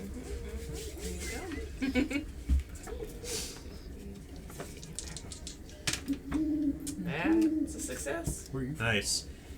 Masada.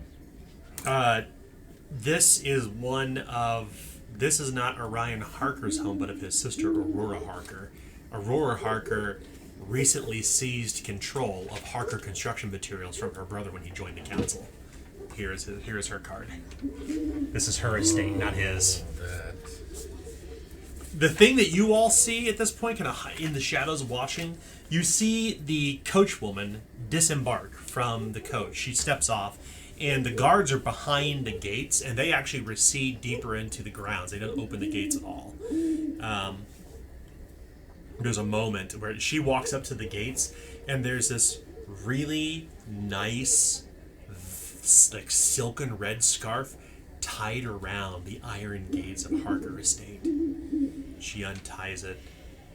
She wraps it around her neck, and you realize it's the third scarf that's red around her neck, the coachwoman. And she walks off in the streets of Society Vale, leaving the coach behind. A few moments later, the gates of Harker Estate open as the guards bring the horses inside, leaving the gates open. The coach just sitting there in the middle of the street, beneath a very well lit street, for that matter. They didn't do anything with the body? It's just inside the coach right now. They're tending to the horses as of the evening. Not taking it inside. They're just tending to the horses. The two guards are. We should While the gates are open, go inside so we can see what they're gonna do with the body. Or do we follow the woman? I think we should follow the woman. It's a lot less likely that we die to her than, I don't know, an entire mansion full of guards. True. So what do you want to do? This is one of those decision points in Mass Effect. Will you stay here and see what happens to the body at Harker Estate? Or will you pursue the coachwoman as she's walking away in the streets with the third red scarf around her neck? Well, we know where the body is going, so we can tell at least the magistrate that. So we know where the bodies are being taken. We need to figure out who that is and why she's taking them. I agree. Third body. And that looks like the third body, which would match with everything that we've heard. Well, 2 bodies have disappeared, now a third. Let's go waterboard then. Let's do it. What? I was thinking fingernails, but Whatever. I was thinking, talk to her. What is wrong with you people? We like to work harder, not smarter. I think they like to get to the point real quick. With, where are the with drugs? Dagger being the point. Be afraid of me. So you're going to pursue the coachwoman and leave the body and whatever happens to the child here. Mm-hmm. We are missing an opportunity with an open gate, though. You think you can get past all of them and the potential ones that are inside? How many were there? There were 2 outside the gates beneath 2 tall lamps that line these clean paved streets of Society Vale.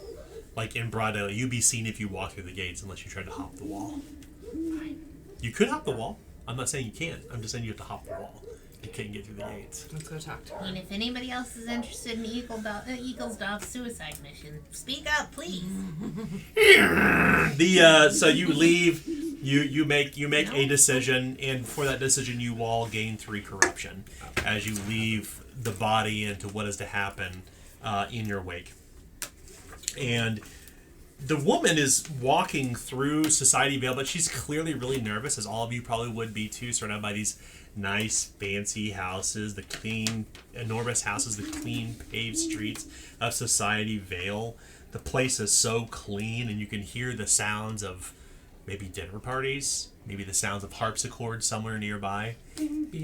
But Harker Estate just happens to be on the very edge of Market Hill, so the coachwoman quickly escapes into Market Hill into the streets, and you leave all this the fancy city behind. Do you want to catch up to her? Do you want to lurk after her? What do you want to do? I say lurk after. Following her lead. Okay. So you just want to follow her and see where she goes. I'm gonna see if I can kind of point Pudsey to like sniffing her trail in case we lose her, so we might have a chance of finding her again. Okay. Well, keeping up with her actually isn't difficult at all, to be clear.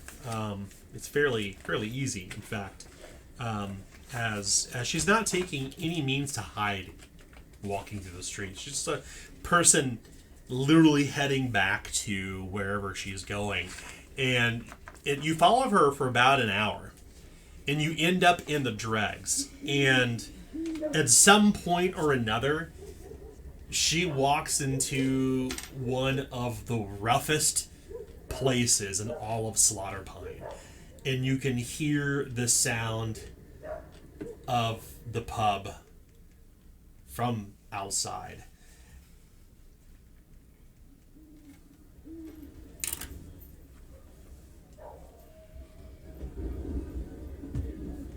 It's a place called the Hanging Death Bat. This place is fucking bad news. Like, this is in the dregs. It's the worst place to be in all of Slaughter Pine. It is incredibly dangerous. Only the worst of people come into here. But you know at least. Well, let's go in. Agreed. Yeah. Inside you Anybody's go. against it. I'm not against it. Make sure to tuck in my coin purse. Yep. I mean, I'm not really carrying much with me, but, you know, the little coin I have with me.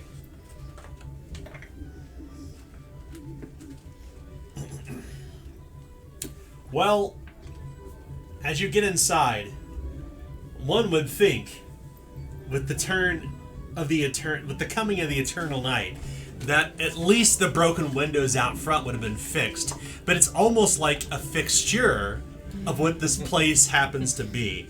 It smells of pipeweed. The ground is littered with dirty, muddy threshing, or what do they call that? The hay they put on the ground. Rushes.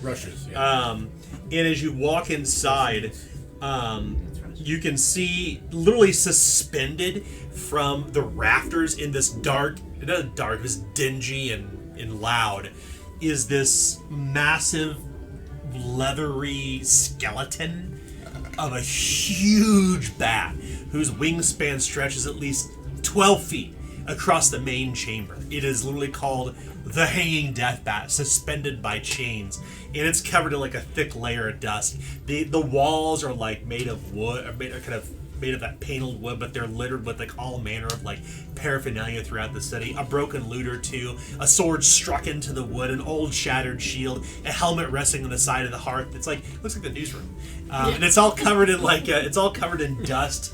It's just never been cleaned. Broken typewriter. Yeah, broken typewriter. That's right. An old overturned harpsichord has been turned into a fire pit. The whole place is just kind of run down, and it's really fucking loud.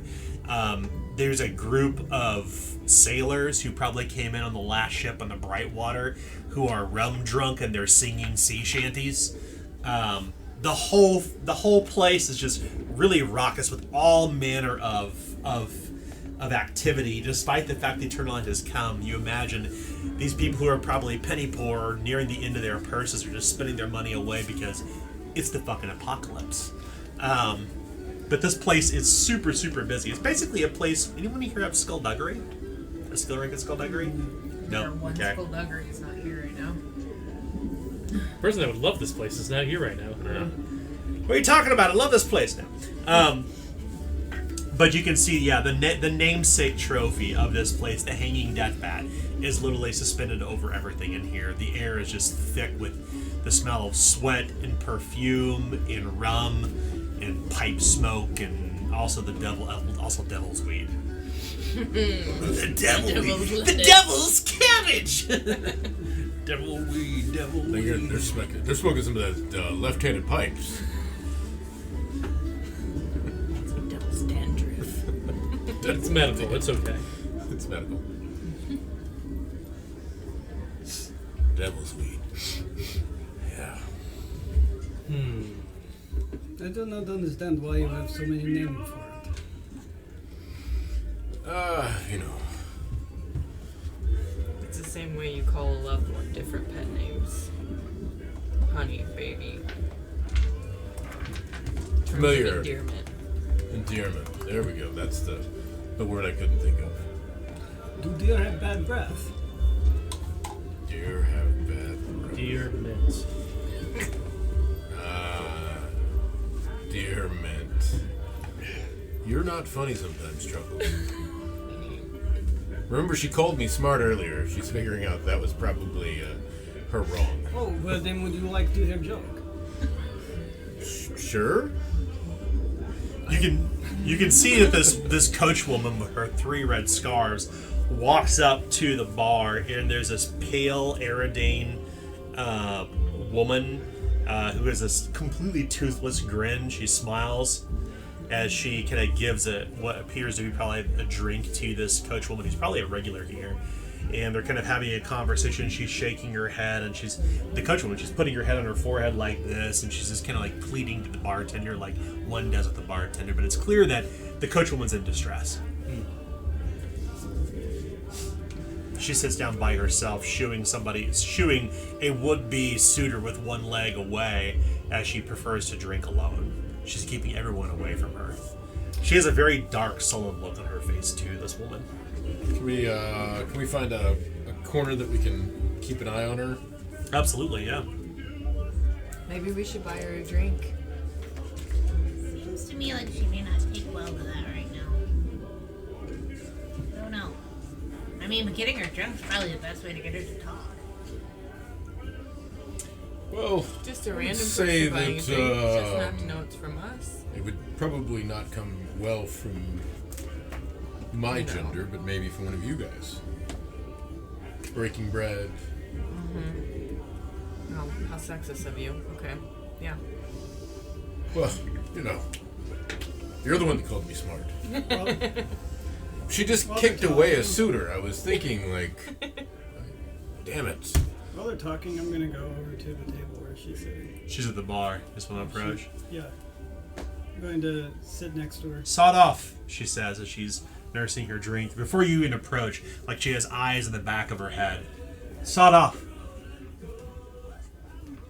I go and I sit down, and I don't look at her. I don't say anything to her. I just sit next to her. She turns and kind of looks at you a bit wide-eyed, and she picks up her drink, and I said sawed off, elf, she says, trying to find the words, almost spitting them at you like a terrible epitaph. And so I just kind of look up at her and look back down, and I place a couple of coins on the counter. How many coins?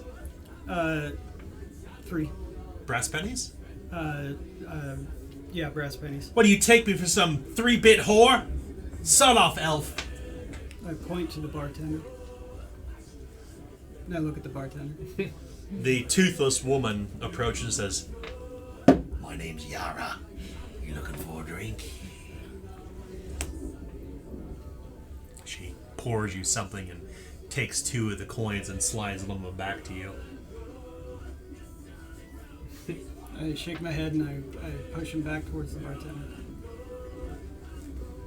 Suppose it's the fate that fits me, sitting with a bloody elf in the middle of the hanging death bat, the coachwoman says, drinking from her cup. I lift my glass and like kind of raise it to her and then pull the mask down and drink in bed and just sit there, not looking at her, just being quiet right along with her. She's kind of sitting on the edge of her bar stool, kind of sullen, her shoulders kind of slumped up, not really wanting anyone near her. But they sit beside each other and they drink. I'm gonna pick up probably one of the newspapers and shake it off from like probably the mud and Okay. see if there's anything new. No, it's the same one you read Okay. the same day. Okay, Yeah. it's been a while. Yeah. I'm afraid to eat, but I am kind of hungry. So should we actually get some food here? I think I'll wait till we get back to civilization. I'll eat some food. You hear your stomach turning. Damn It's it. gonna be there'll be 7 brass to eat and drink. Yeah. Sure. Yep. You don't want to eat? You see everybody else eating. Oh, I'm really worried that. Okay. Yeah, go ahead and eat. I mean, Okay. poisonous. They're Everyone, are you going to eat as well, Chuckles? whoever that eats needs to make a Oh, save. I'll have the equivalent of like, the bar snack or bar food that you'd have there. Yeah, know. so not the a actual full meal. but Okay. yeah. Anyone who ate a meal, roll D6 chaos die. I knew that was coming. I ate something, right? 2. Ate a meal. The meal Oh, here, okay, not alright. the, yeah. 5. Okay. Ah, Well, no, nobody I gets love sick from the hanging death bat's food, which is probably pork that's been boiling in the same stew for Yeah. weeks. Bits of some meat bob up and down in it. You find a few stray bones or cartilage that's been in there that probably has not only just been boiled inside of it, probably spit back in the bowls that they pour back into the food in the back. Yeah. Oh. It's Yeah, not good what do you think food. I want to eat here? Oh. Yeah, I went to, I'm going to be sucking on my You brow know, telling you guys all She this. finishes her drink and she I says, went to military school. "Say, elf, you got a few coins you can spare?" Take out 3 because she said few and slide them to her. Yara! She calls for the barkeep. The toothless 50-year-old woman comes over and pours another drink. She lifts the cup toward you, thanking you by simply lifting the cup, and the coachwoman continues to drink. I lift mine back to her. Part of me wants to go help him, but it seems to be working. Well, she hasn't punched him yet, so I think that's a good sign. Maybe we just stay here and evaluate. I'm looking to see if anybody else seems to be looking at her.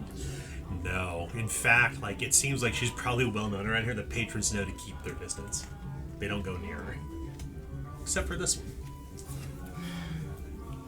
Is there anybody playing a game of cards or something anywhere near? Cards, knife throwing, hatchet tossing, Put a hand on our gambler. dice Previous- games, arm Yeah. wrestling, leg wrestling, chicken racing. I mean, there's everything going on. Or cockfighting. There's all kinds of sport happening in here. Yeah, I'm trying So to I'm keep gonna- her jonesing. I'm Gambler gonna addict. attempt to like go to one of the groups that's like playing or whatever with like my mug and Yeah. maybe schmooze a little bit and see if I hear any rumors about the girl at the bar since she just came in. Maybe somebody in the room. Go ahead and roll a rumor test. This test is easy for you. Whatever. Okay, 16. It's an 81. Easy. Yeah. One off. Yes. Screw it. Let's reroll. I'll take that coin! Do we have any coins left? You have one left. Oh shit. It's fine. Roll. 26 will do it. She joins in the song, a very popular river shanty. The song comes to a close, and one of them says, "You know that one? Oh, she's a jinx. That's Jules. Stay far away from her. She's bad news," they say. Jules is bad news. Runs with a rough crowd, the sailor says with a mouthful of completely golden teeth. Runs with a rough crowd! As he has spittle between his teeth and his breath smells of ass. Like he's never flossed his entire life. Well, that would make sense. All pipe down shit breath. Jules is at least a 4. Just had 2 2s today, he says. Nah, she's a jinx. Stay away from her. Jinx. What do you mean? Bad luck, cursed, hexed, you know. Well, I know. Runs with witches. Runs. He's got one eye colored one way and one eye colored the other. Got 2 left hands, 2 left feet. Can't walk straight for to keep her fucking life. Oh, she's a true knave.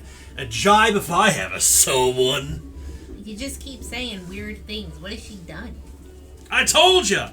She She's has a 2 jinx. left feet and she's got 2 different colored eyes. Runs with the wrong crowd. You know how jinxes do. Okay, what's the wrong crowd if I'm in Keeps- here? Keeps to herself. Prays to foreign You gods. just said she ran with the wrong crowd and now you're saying she keeps to herself. Could you please keep your story straight if you're going to have colloquialisms? This doesn't make sense. Look, she comes here she comes here every other night, gets a drink, tells everybody to saw it off. She's got a bad reputation. Yeah, she's real rude. You have once again given me absolutely no stories other than she comes in here every other night, which if you know that she comes in here every other night, you're here. Well, we've been here since the eternal night, and I'm like we're getting up and down the bright water anytime soon. But then how do you know anything about her? That's what I'm telling you. That's what other people say about her. Other people, you're useless. She's a jinx. Just stay away from her. Jules Tarfor, she's a jinx. Jules Tarfor? Yeah, thanks, I guess. And she puts down a couple coin and walks off. Haha, another drink. You need it, Head. She goes and sits back at the table. Well, that was useless. I know her name. They resume their singing. You go right back to singing after you leave. You almost got him to stop. I tried. Bad news. Jules Tarfor. She runs with the wrong people, but she's always alone, and she drinks in a bar, so that makes her bad, I guess. I don't... She drinks in a bar. And that makes her bad. Well, shit, we're all bad then. Apparently. It's pretty much all we do. So, she says, looking over to you. Over to Chuckles. What's an elf like you doing in a place like this on a dark and stormy night? She said, An eternal night. She corrects herself. At this point, she's drank enough where she's weaving back and forth in her chair. Are you going to keep up with her? Yeah. Well, no, I'm not going to keep up with you in the amount of drinks, but I'm not exactly going to stop either. Yeah. I'm going to try and pace myself, but yeah. Sure. Well, I was from forest when it was forest. It was no longer forest. I was taken. She points like she's motioning toward the forest. From beyond the pine expanse, I trust. Yes. I have been all over many places in your land. Eridane, old country. What is?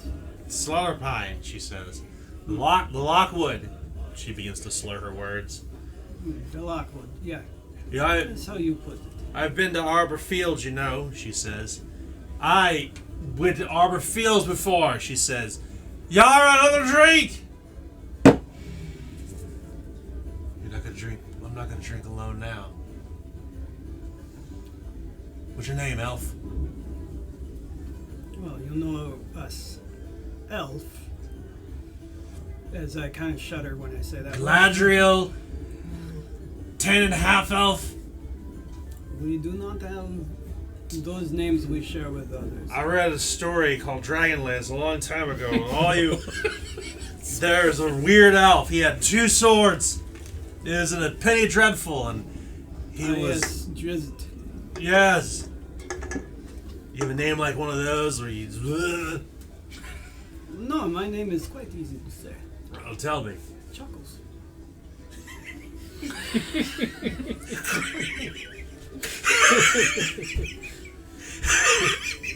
She starts laughing so hard she falls out of her chair. Yeah, it seems like he's doing I way was better. so wrong. I was so wrong. Everyone's like, oh, fuck, Jules is deep in her cups again.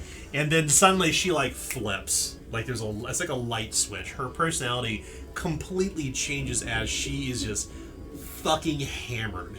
And she will not drink alone without your Chuckles. You're not Roll her best friend. roll that trivial toughness test for the first hour of drinking. Yeah, let's do it. The sullen coach has turned to the person you don't like to go to the bar with. Alright, 91. Like, fuck, make sure she doesn't drink that much. 25 success. Okay. Yeah, it's one of those things where suddenly you find she's got her arm around you and she's singing songs and it's like a light switches. Just trying to move your mask. Whoops. Yeah, she's like close talking you the entire time. And then when I was in Circle Fields, I saw the Hanging Death Bats play, and then she's completely obliterated. Yeah, She's completely intoxicated. Chuckles is not like joining in with being as like open, but I mean, he is anywhere far from rude. Yeah. But he's just, like really reserved in the way he presents his body and his face. You know, like he'll talk, but like it seems like even when he's having a good time, he's stiff. Yeah. But he's like entertaining her drunkenness. That's good. Yeah. So do you think that so I would like for you to make a skill test. Sure. And she is obliterated, so this is going to be a routine test, or sorry, a trivial test. You can make a trivial charm. That is trivial. Is yours as bad as mine? Yeah, I mean, I basically have negatives. Let's see if you can get out of her what you want before she's blackout. all right, so 67. 47 success. Wow. Well, at some point or another, she just spills the fucking beans. Like, she's near blackout drunk. She tells you, and that's when Aurora Harker approached me and said, I need bodies. And about every 10 or so nights, she would put a red scarf on the gate, and then I'd know to pick up the coach and bring a body back. from the ossuary, and then I would just drop it off, and then she would pay me. I get 10 crowns a few days later from one of her manservants, and that's what I've been doing, and I feel so fucking bad. This is my 3rd time as a child. And she doesn't say who to get, I just bring whatever. As long as the red scarf is on the gates, that's when I know to go get the coach down the road, and that's when the rains typically come too. Lady Aurora, I don't know what she does, but she's fucking weird. And she's so blackout drunk that eventually she's just escorted out of the hanging deathbed until she can be scraped off the alleyway the following day. She's done. At some point throughout that whole spiel, though, I would ask her, I'm like, if you could do anything else, would you? You feel like you have to? What do you mean? It's just a big question to ask. I'm just trying to have a good time in the hanging death. I'm gonna do Alfred haha. Sure. And I'd let it go. Ha ha, she says. Yeah. Laugh! Well, they called me that because I don't very often. He's an elf! She stands on her chair. He's an elf, and Ha-Ha's my friend, and he's no joker. He's a real nice one. Nicest, the only one I ever met. You should be happy. Best elf ever. The night continues on, and we will close for a short break right now. So I think we're unpaused now. Sign up for Patreon's bloopers. That's right. Which is... Thank God we foot did not cam. actually record that, though. I That, know. the conversation. Cakeparts.com. That's all I'm going to say. I think that domain's already taken. You're going to have to figure it out. Probably so. It's okay. We'll start an OnlyFans. So we turn back to the hanging deathbat, and clearly, like, Jules Tarfor is like she's out of her seat. She's blackout drunk. She's talking nonsense at this point. But clearly, Chuckles, or Haha, as she called him, managed to befriend this woman whose personality changed the more she drank. So I'm gonna mark. So what you should do, specifically Jules, you have made a friend in Slaughterpine. In Jules Tarfor, I'm gonna give you a card for her. Nice. Or as she's simply known as the Jinx. Here you go.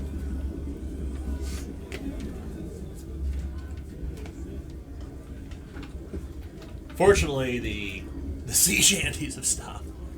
The sailors have wandered out into the eternal night. They've gotten It's past the witching hour. It's like 2 o'clock in the morning. You all are really tired and hungry. Well, not hungry, well, but you will gassy. be gassy. Yeah. Gassy from But the hanging deathbed is like it's like nothing has changed. Just new patrons. The place is just a packed to the rotation gills. of- Yeah, it's a rotation of rapscallions, lickspittles, anyone who you'd imagine could be pried off the street with a skillet by the night watch. They'd probably shovel them inside here like this is some giant cat box. Like there's just the scum of the world is in here. And there's a few fist fights, and there's just endless gambling. Like, this place it's rowdy, but not violent. Like, it's not violent like comes to knives and swords. Have we seen any rats? No, you have not. No river rats here. Nobody with the big gaudy belt buckles. Maybe their territory doesn't extend this far over into the dregs. I like dive bars. I want to go ask a random patron for drugs. Like drugs like laudanum? Like Black Lotus? Like opium? I'm just trying to party, so. Is that what Like, you're my gonna say? corruption's getting pretty low. Yeah, I'm here to party. So, if you were to find something like that, most of the folks who are here, they say that you would need to go to a place called Artist Alley. They say Artist Alley has all the best Black Lotus you can find. Although I'm sure it's at a premium now, given that nothing's coming in on the river.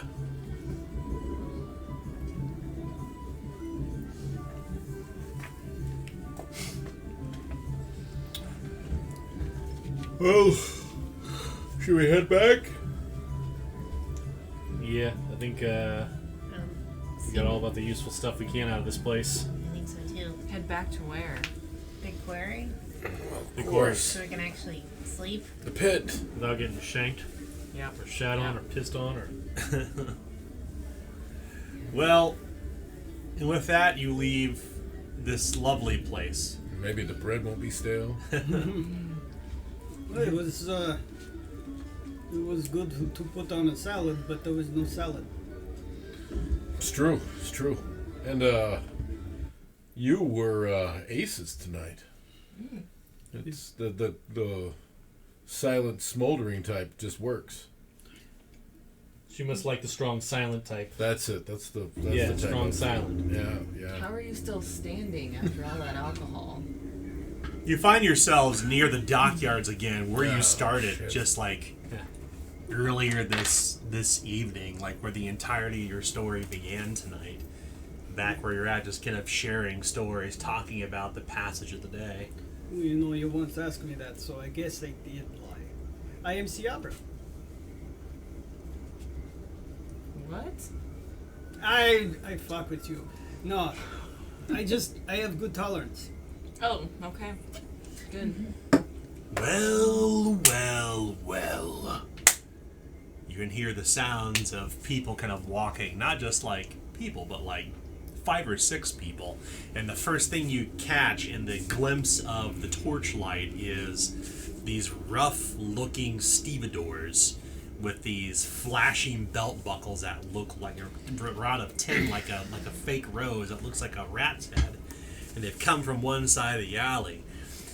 The man says, "Dwight said we'd find you round these parts." Yeah, but if you're looking for a well, there's one right over there. So you can get walking whenever you want. How about you fuck off, the man says. Alright, I'll leave. Fuck off. Keep walking. You turn around and you look behind you and you hear this kind of low growling as this houndsman approaches from the other side of the alley as you're walking along the promenade near the pier, and you realize that you're surrounded. You can see the same dark shadow of the ship you had seen before, the edges of the pier illuminated by torchlight. You know what this is coming to. The man draws a blade. I'm just curious. I didn't think this was possible, but can any of you read? Because this sounds like a really shitty Penny Dreadful. Is that where we're going with this? I'm just curious. Blood for blood. Shelley Thack, you says you all keep at big coys. Big fucking heroes, one of the other men says. Yeah, big fucking heroes with the dog. Heard you've been banging around with the augurs up north. What does banging around mean? Could you possibly specify? The men kind of look toward each other. Listen to this one. Yeah, Hey. that's what I'm asking for you to Hey, do. Lady Fancy Pants, how about you fuck off back to Mount Sawdust? I was attempting to, except for your voice happened to ring out in the darkness, and then I had to stop to hear it. And then I had to deal with you. See, that's the difference. I would be going. Listen, we argue semantic. You don't want this. Why don't we want this? One of the men says. And behind him, you can see Shelley Thack, the woman you had found in the alleyway on the 28th day of the Eternal Night. We'll talk to Shelly. She's behind everybody. Like, she's clearly like, I beat the living piss out of her, and I'm gonna cut you to shreds because I don't care about this talk. I'm pulling my sword. this is the one right here that stuffed Groat inside of the crate. No, Yeah, that was actually him. Blood for blood it is, then. Sure, so I mean, you can still walk away. I mean, if we have taught you the lesson once, we taught you the lesson twice. I'm telling you, This time you it's don't hands. want this. We're gonna need more crates. I mean, maybe I- third time would be the charm. Yeah, Is there more pickle buckets somewhere in an alley around Exactly. here? I'm sure we can find more barrels. You hear one of the men kind of whistles, and you hear sounds coming from near the ship. Whatever sound they make, and you can hear some movement along the gangplanks too. As you can see some others kind of lingering around one of the ships, and this is probably a good time because they are not backing down. They feel they've probably got you cornered in a really good place to in an ambush. So I think we'll go ahead and flip to this camera here. Okay. Oh, and he has all of our coins. Not all of them. So, what I need before we start anything is just a little bit of help with the magical Afghan here. The magical... this thing here that covers all the terrain. 'Cause it's probably getting a little dangerous. So, if you wouldn't mind, Mike, grab a side here, just pull it out and lift it up. The Afghan mystery. Yeah.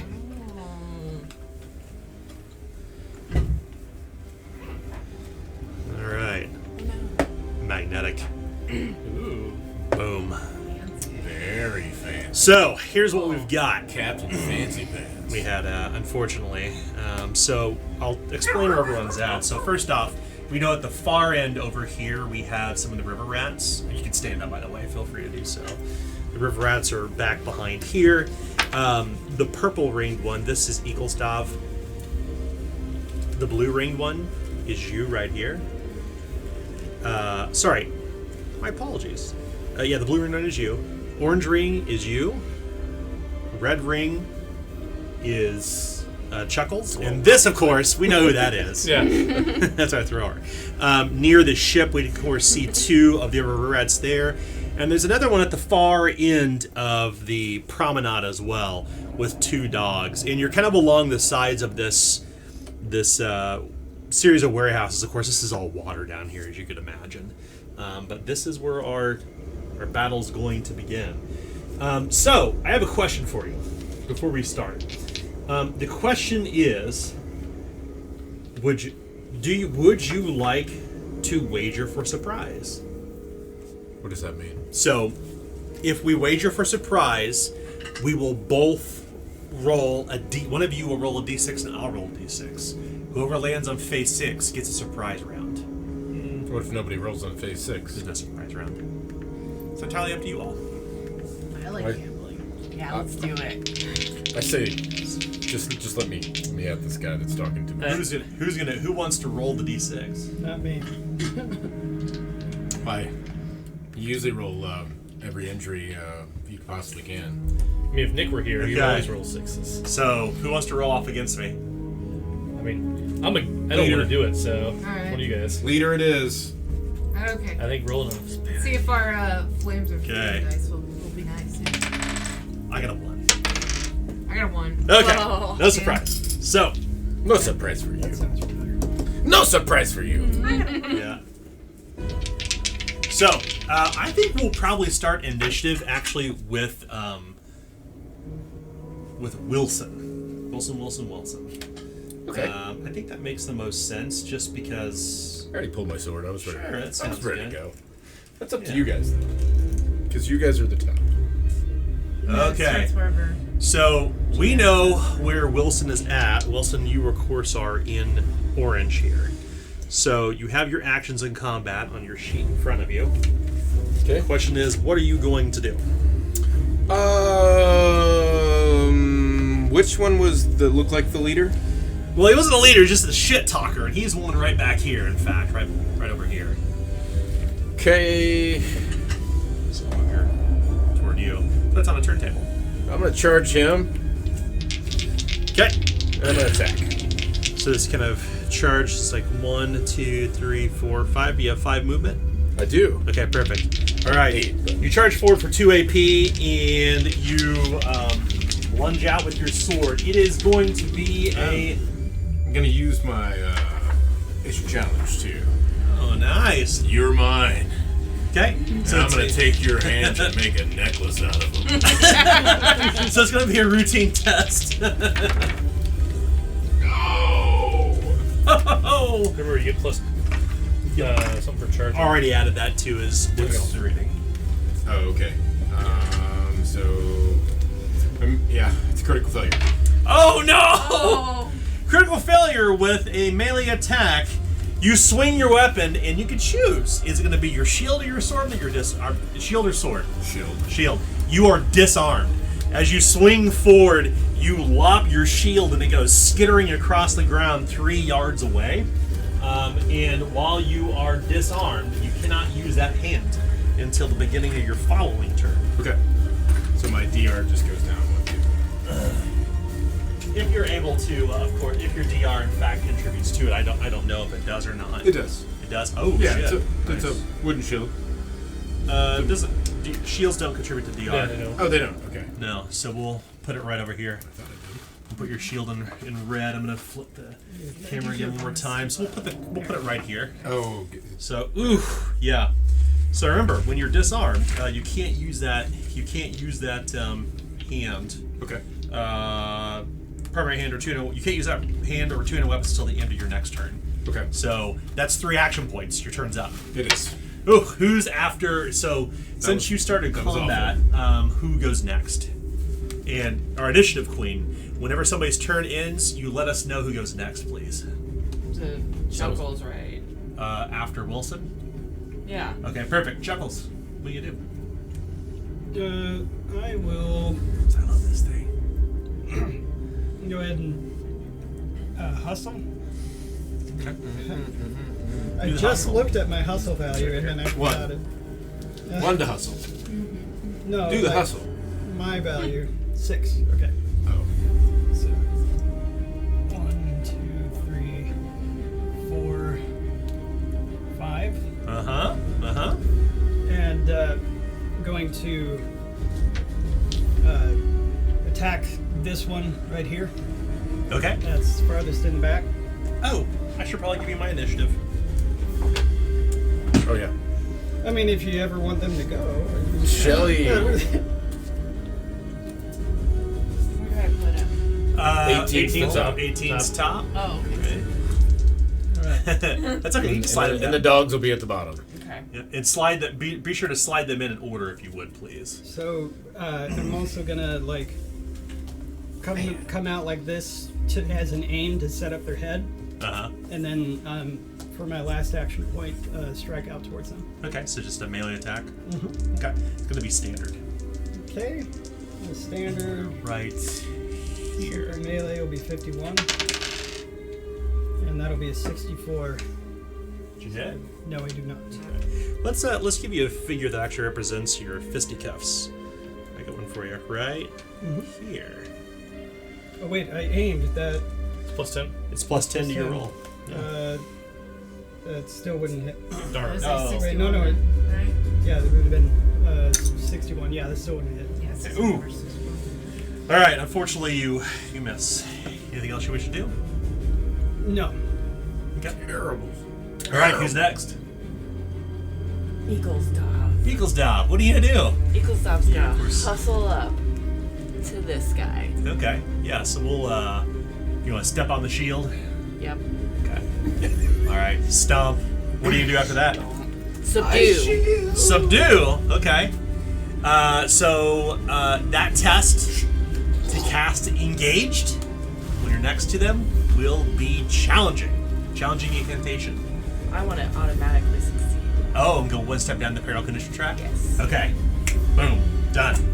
So read the effects of subdue if you would. After successfully casting this spell, you immediately render one foe helpless as they are knocked prone. Your foe can successfully resist with an awareness test. All right, let's see if they succeed the awareness test. My test be 55. I roll a 29. I succeeded. I resisted. Your subdue fails, Eaglesdov, as you move one step down the peril condition track. So that's 2 action points for you. What do you want to do next? Did you want to do anything else? Yeah, I'm gonna make a melee attack. I have a staff, That's right. but not the fancy staff. I've got 2 staffs. Oh, so you can't hear 2 staffs and cast magic at the same time. You need one hand free to cast magic. So which staff is in your hand? And is cast magic still an attack action? Oh, it is. That's correct. So you can't make 2 attack actions in the same turn. You could do one of these. Oh, okay. Yeah, you can do a Perilous perilous stunt though, Or you could save it for dodging. or save it for defending if you want. Oh, okay, I'll do that. Oh, okay, fair enough. Okay. Yes. Keeping So it for you defensive bank 1 this AP. week. Who's next? Next is the dogs. At this point, you see the dogs begin barreling down the way, and I got hunting dog stats. Yay! They charge at 14. So, 1, 2, 3, 4, 5, 6, 7, 8, 9, 10, 11, 12, 13, 14. As they run up on, oh my gosh. Lester. So sorry, I'm flipping camera. This thing is so awesome that I just flip back and forth. So they run up on Lester at a full charge, and they have a 55% chance to strike. The first dog, 41. Okay. The second dog, 44. Critical success. Nice. So for the first dog, do you want to? I should have any coins at this point. I couldn't. Yeah, really. That's fine. Yeah, so you suffer 8 damage from the first dog, and you need to. No AP, I haven't gone yet. Yeah, you're supposed to resist before that. That's okay. Though, go ahead and resist a coordination test, please. See if the dog drags you to the ground. Okay. I have 47. That is an 04 success. Okay. The second one critically succeeds to strike. Obviously, you can't defend. It wouldn't matter anyway, but they do an additional d6 damage as the dog is lunging toward you here. Lester. I rolled a 6. Oh, God, I'm so sorry. Please don't. 11, 12, 13, 14 damage. All right, so then I go down 2 more, and I am seriously wounded. Oh, God! Roll 2d6. That's a 2 and a 4. That's the 6, but it's not Okay. 6. I will. So I cannot spend. I won't spend a coin to turn it into a 6. I'm not going to be mean. So the hunting dog's turn is over. Who's next? Next, river rats. Oh boy. So the river rats. Haha! Look at you, fool! As you sling your shield across the way, we will turn to the foremost river rat beside you, who will. First roll of the night always seems to be a critical failure for me.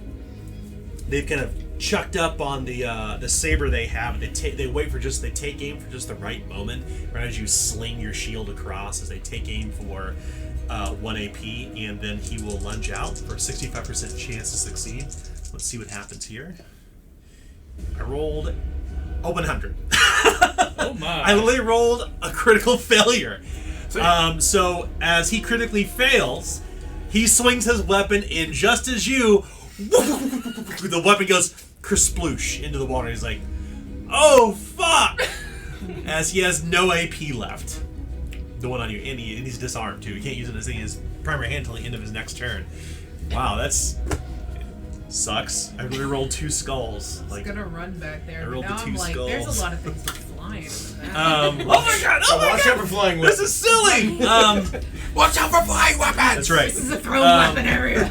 The other one beside him says, "We got him, boys! We've got this!" As he will use words as weapons to inspire his allies. His chance to do this is standard. You're pretty low fellowship. It's a 10. Sorry, it's a 40% chance to succeed. Sorry, I'm not rolling percentiles. I'm so sorry. He fails. Completely fails. To inspire his friends with words as weapons. It's like, alright, fuck it! And then he kind of leaps in with his saber, probably toward Chuckles, I'm guessing. If we're flipping the camera down here, it's the one that's right here on Chuckles. Yep. And as he makes a complete fool out of himself, he too will take aim and attempt to strike Chuckles. So it's a 65% chance to strike. And I rolled a 34, which hits. Okay. And he will deal. Excuse me. He will deal 8 damage. It's enough to make me seriously wounded. Ooh! Roll 2d6. I forgot you guys were all injured. I have a game question. Yes. Can you use your dodge points for somebody else in the future? Okay. Unfortunately Really not. use a 6. It's a good question. Oh no! You can A assist 6? though, normally. New You injury. can't assist if they're doing a test on their turn. Okay, gain 6 I'm shell shocked. Gain 6 corruption. I am knocked prone. The caregiver must treat injury. Until fully recuperated, you cannot add any fury dice to damage. Oh! So he takes a blow right to the back of the head. If you would record what happened there, and then I'll put it back in the pile. We've got him! We've got him! One of them says. While Chuckles is on the ground, the third one who's standing right beside him, he gives a sharp kick to Chuckles in the side, but he's not going to let Eaglesdob get away with this, as he is going to lunge his weapon at Eaglesdob as well, taking aim with his rapier. 65% chance to hit. I rolled a 67, but I've got a coin, so I'm going to re-roll that. As he swings once more. 58. The saber strikes. But you have an AP. Yeah, wanna I try can to- dodge, right? You would defend in this Defend, case, and you save. attempt to parry, and you have your staff in hand. Mm-hmm. So your chance to parry is if your staff is a simple melee weapon, it's going to be a standard test for you to parry. So a standard simple melee test. Standard simple melee. Okay. Would you hand the card back to me when you're done? Thank you. Okay. 50 to succeed. 12. Nice. You parry the blow. Nothing happens. Somebody had some success in our group. It does exist. It's the first successful thing we Yeah. did. I'm actually joking. Feeling pretty good about that. On top deck of the I'm ship. feeling pretty good about that. You can see a movement? whole round of nobody doing any You can success. see movement happening, Oh no. but you're not sure. Sorry. But you're not sure what's going on. Back to our top.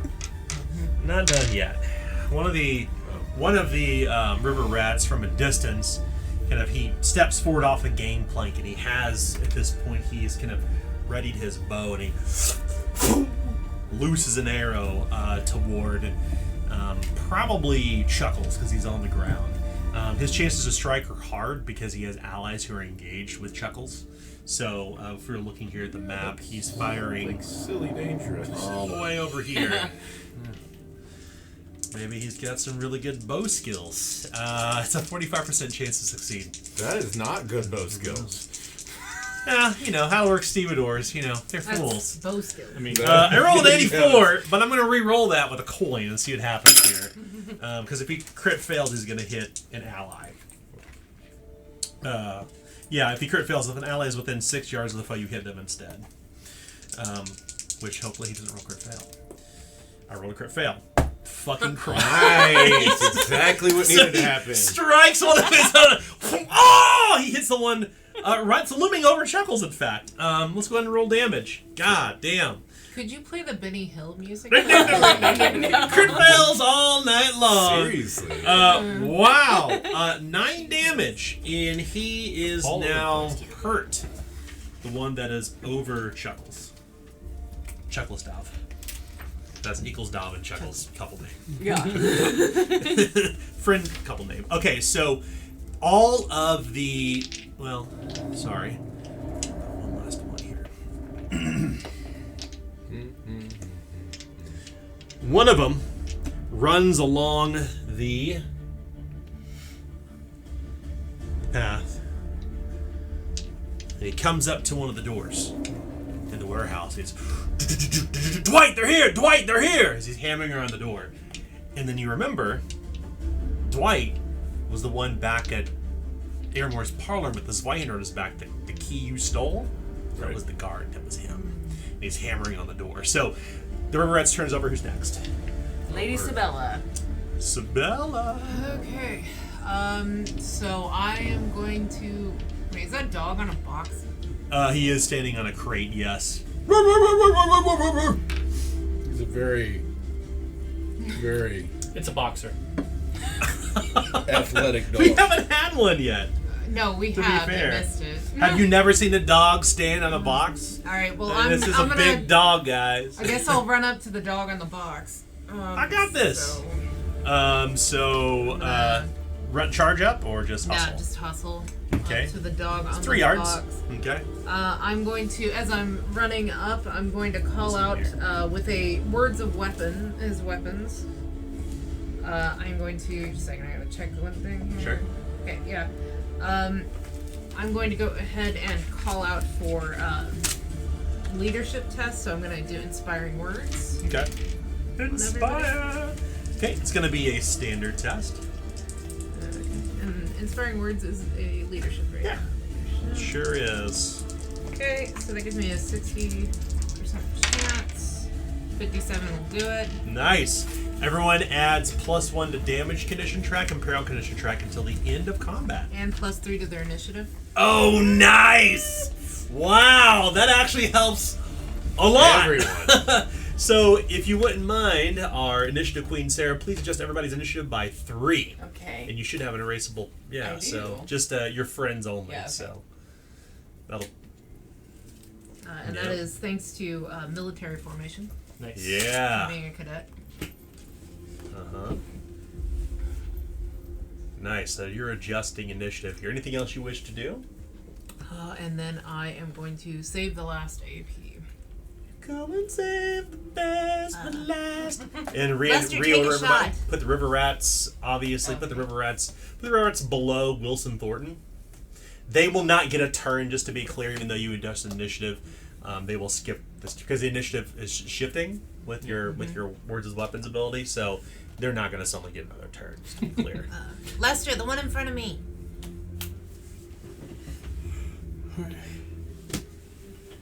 All right. So we move next to. Lester, you haven't done anything either, have you? Lester. No. Lester. Yeah, because we were at the. What do you do, Lester?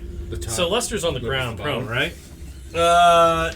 Oh, that's right. I'm so sorry. are you You were on the prone? ground. That's right. Yeah, I was prone because the dog Yeah, critically that's right. succeeded and I couldn't Yeah, resist. it dragged him to the ground. That's right. I'm so sorry.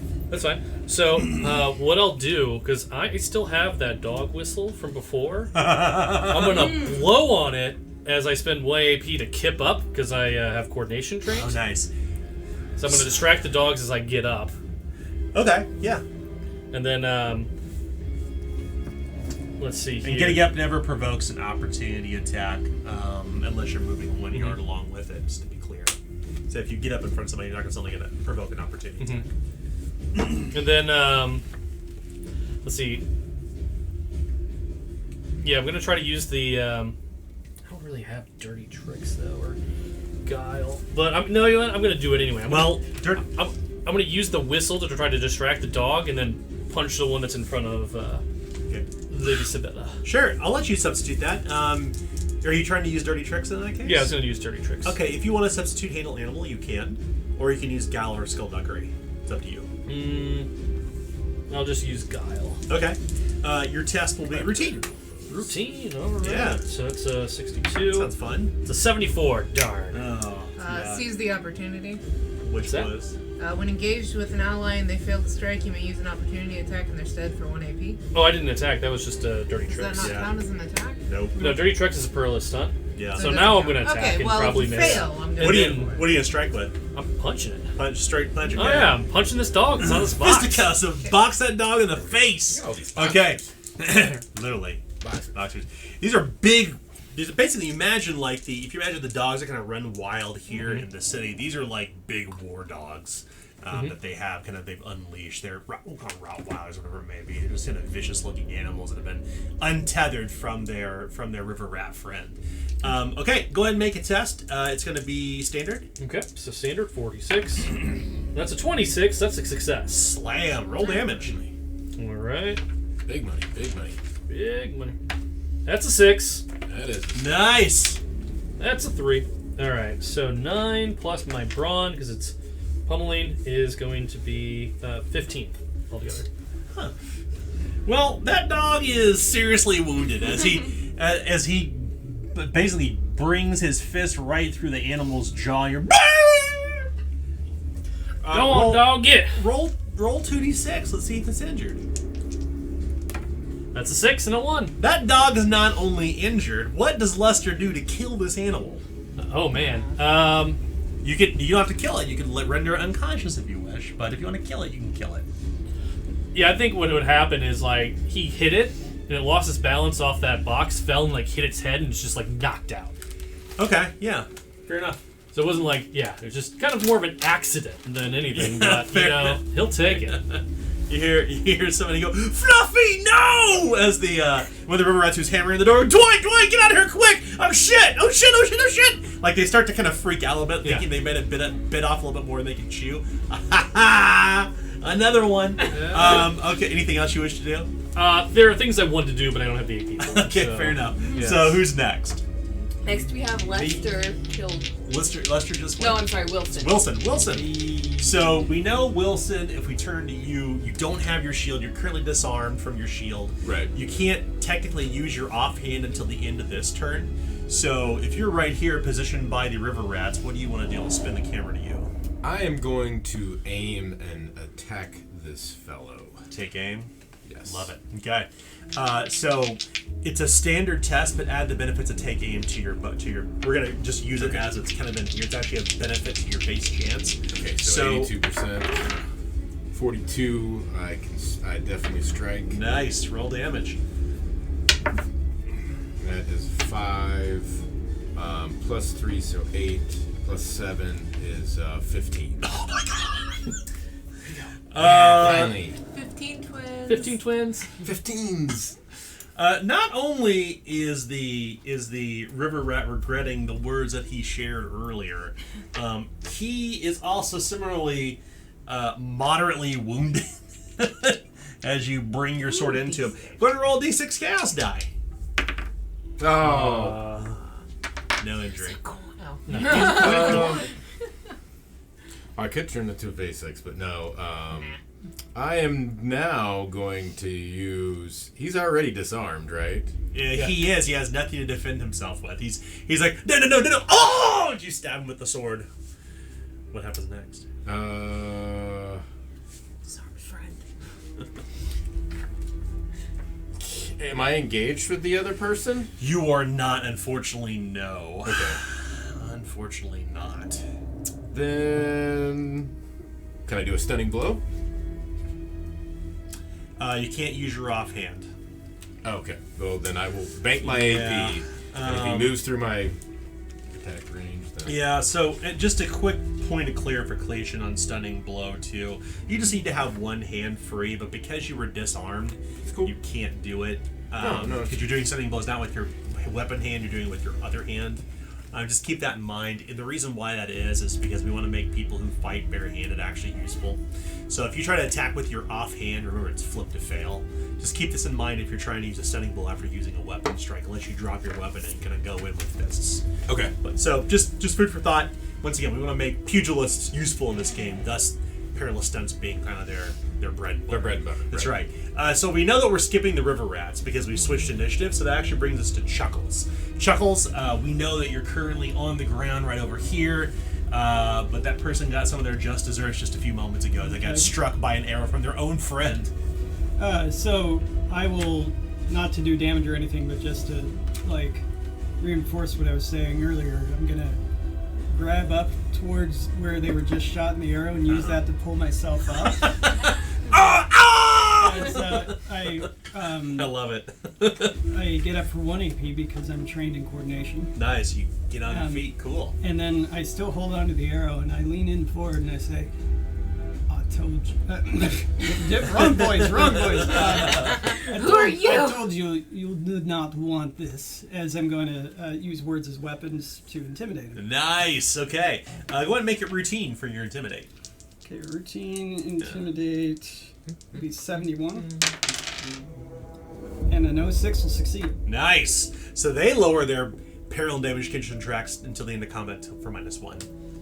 So, bravo. And then Nice. I'm gonna Have a temporary marker I can use real quick? Thank you. I don't have one. Thank you. I'm gonna start pulling on the arrow so that they're like, and he comes towards me, and then I'm gonna put him in a chokehold. Oh, nice. Try to put him in a chokehold. Cool. Okay, so for your chokehold, the question is, which skill would you like to use? You can now use athletics or coordination. Athletics, please. Nice. Okay. So you kind of use your muscle to get in there and underneath and wrap them into the chokehold. Go ahead and roll your test. This test is going to be routine. Routine will be 61. And a 39 will succeed. Smart use at the end of your turn. They are going to try to resist with athletics. Stevedores are probably pretty athletic, you'd imagine. They work on the docks. It's kind of what they do. One would assume.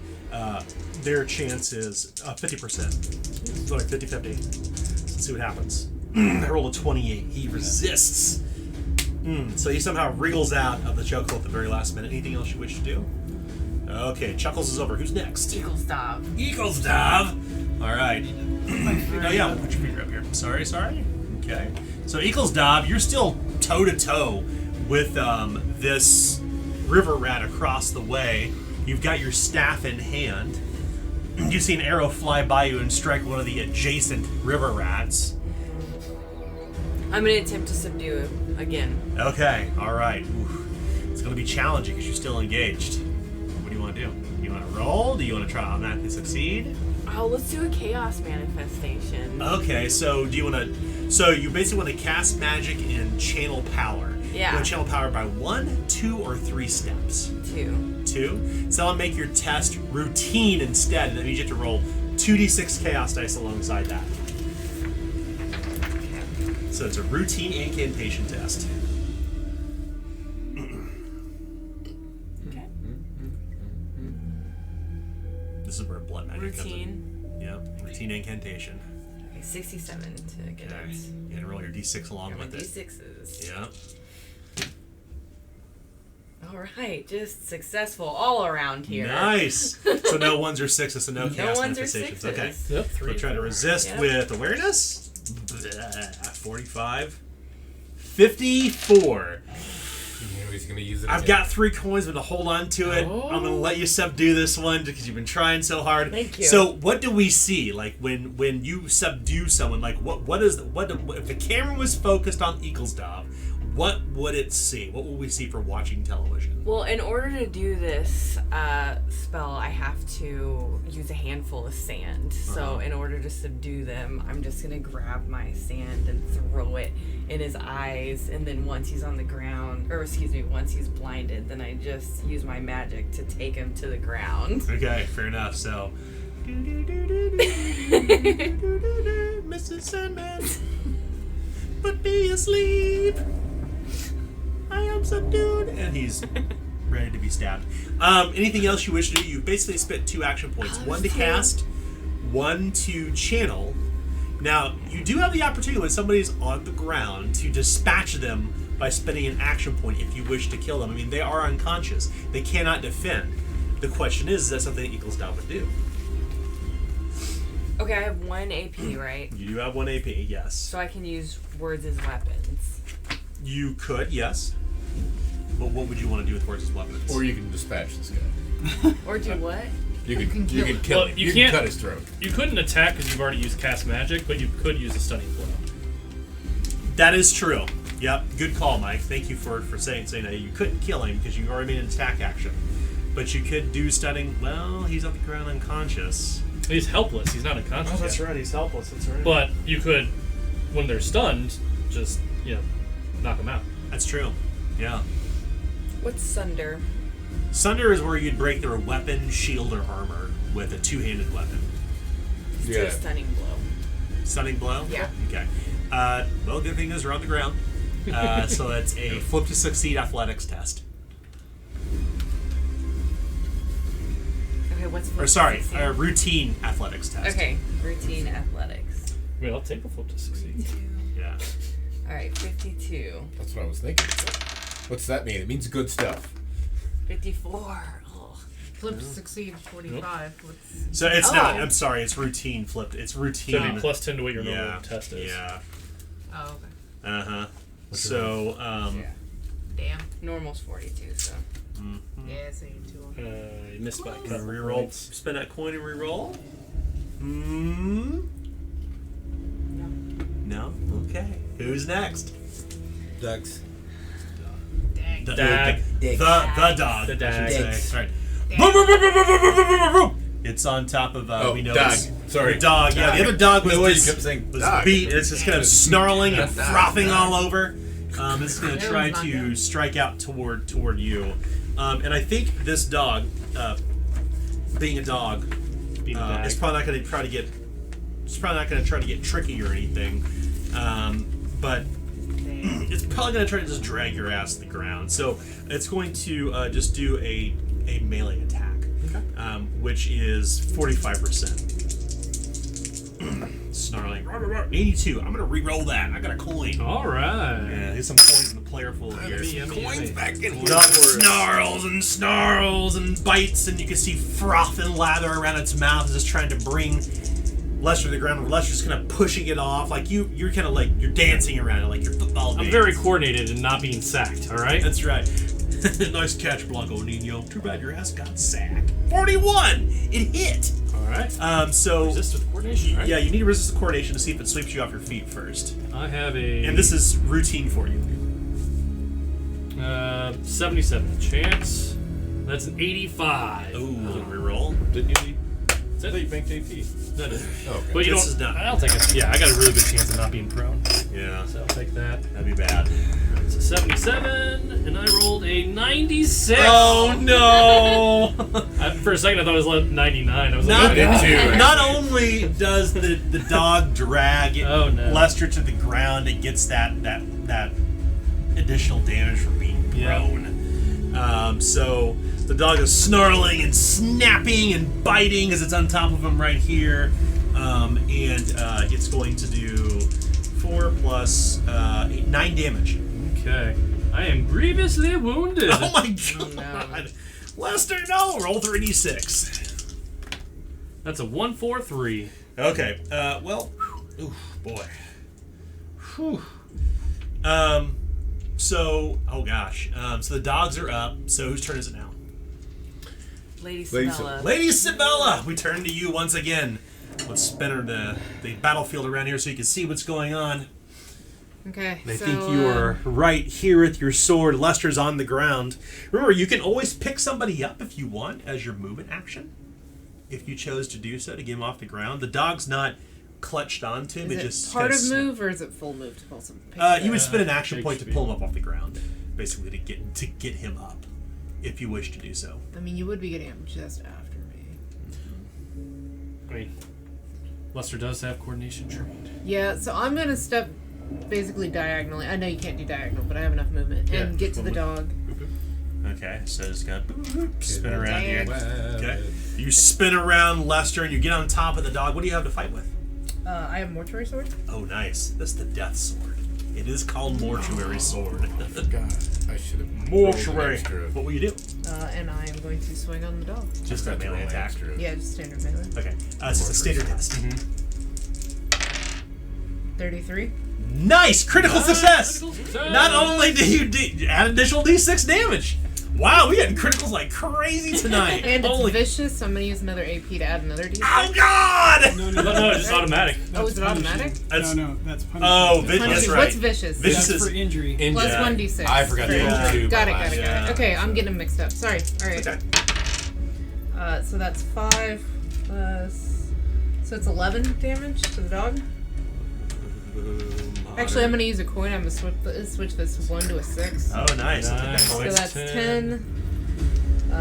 So 16, 22, Dog's dead. 27. Yeah. Dog's dead. So Can I, instead of killing him, knock him out, or is that not an option? yeah, absolutely you can. You can Yeah, always make a she's gonna choice. knock him out. She's not gonna kill a dog. So she swings her blade, she injures it enough to like get it off of Lester, and then slaps the flat slams of the it blade. into like a box and knocks it out. That's great. That's great. The door swings open. Oh no! And I still have 1 AP, right? Yeah. What do you want to do with it? I've already used horses' weapons once, so I can't use it again, right? That's correct. Then I will pick Lester up. Okay. All right, Lester, you're up on your feet. You're up. You grab him underneath his shoulder and kind of loop him up as a soldier would. And then I think that brings us to the end of Eaglesdop's turn. No, Sibylla. Sabella, sorry. So it's Lester. That's right. Lester, what are you going to do? We know you're on your feet at least now, and you've got plenty of coins in the bucket. All right.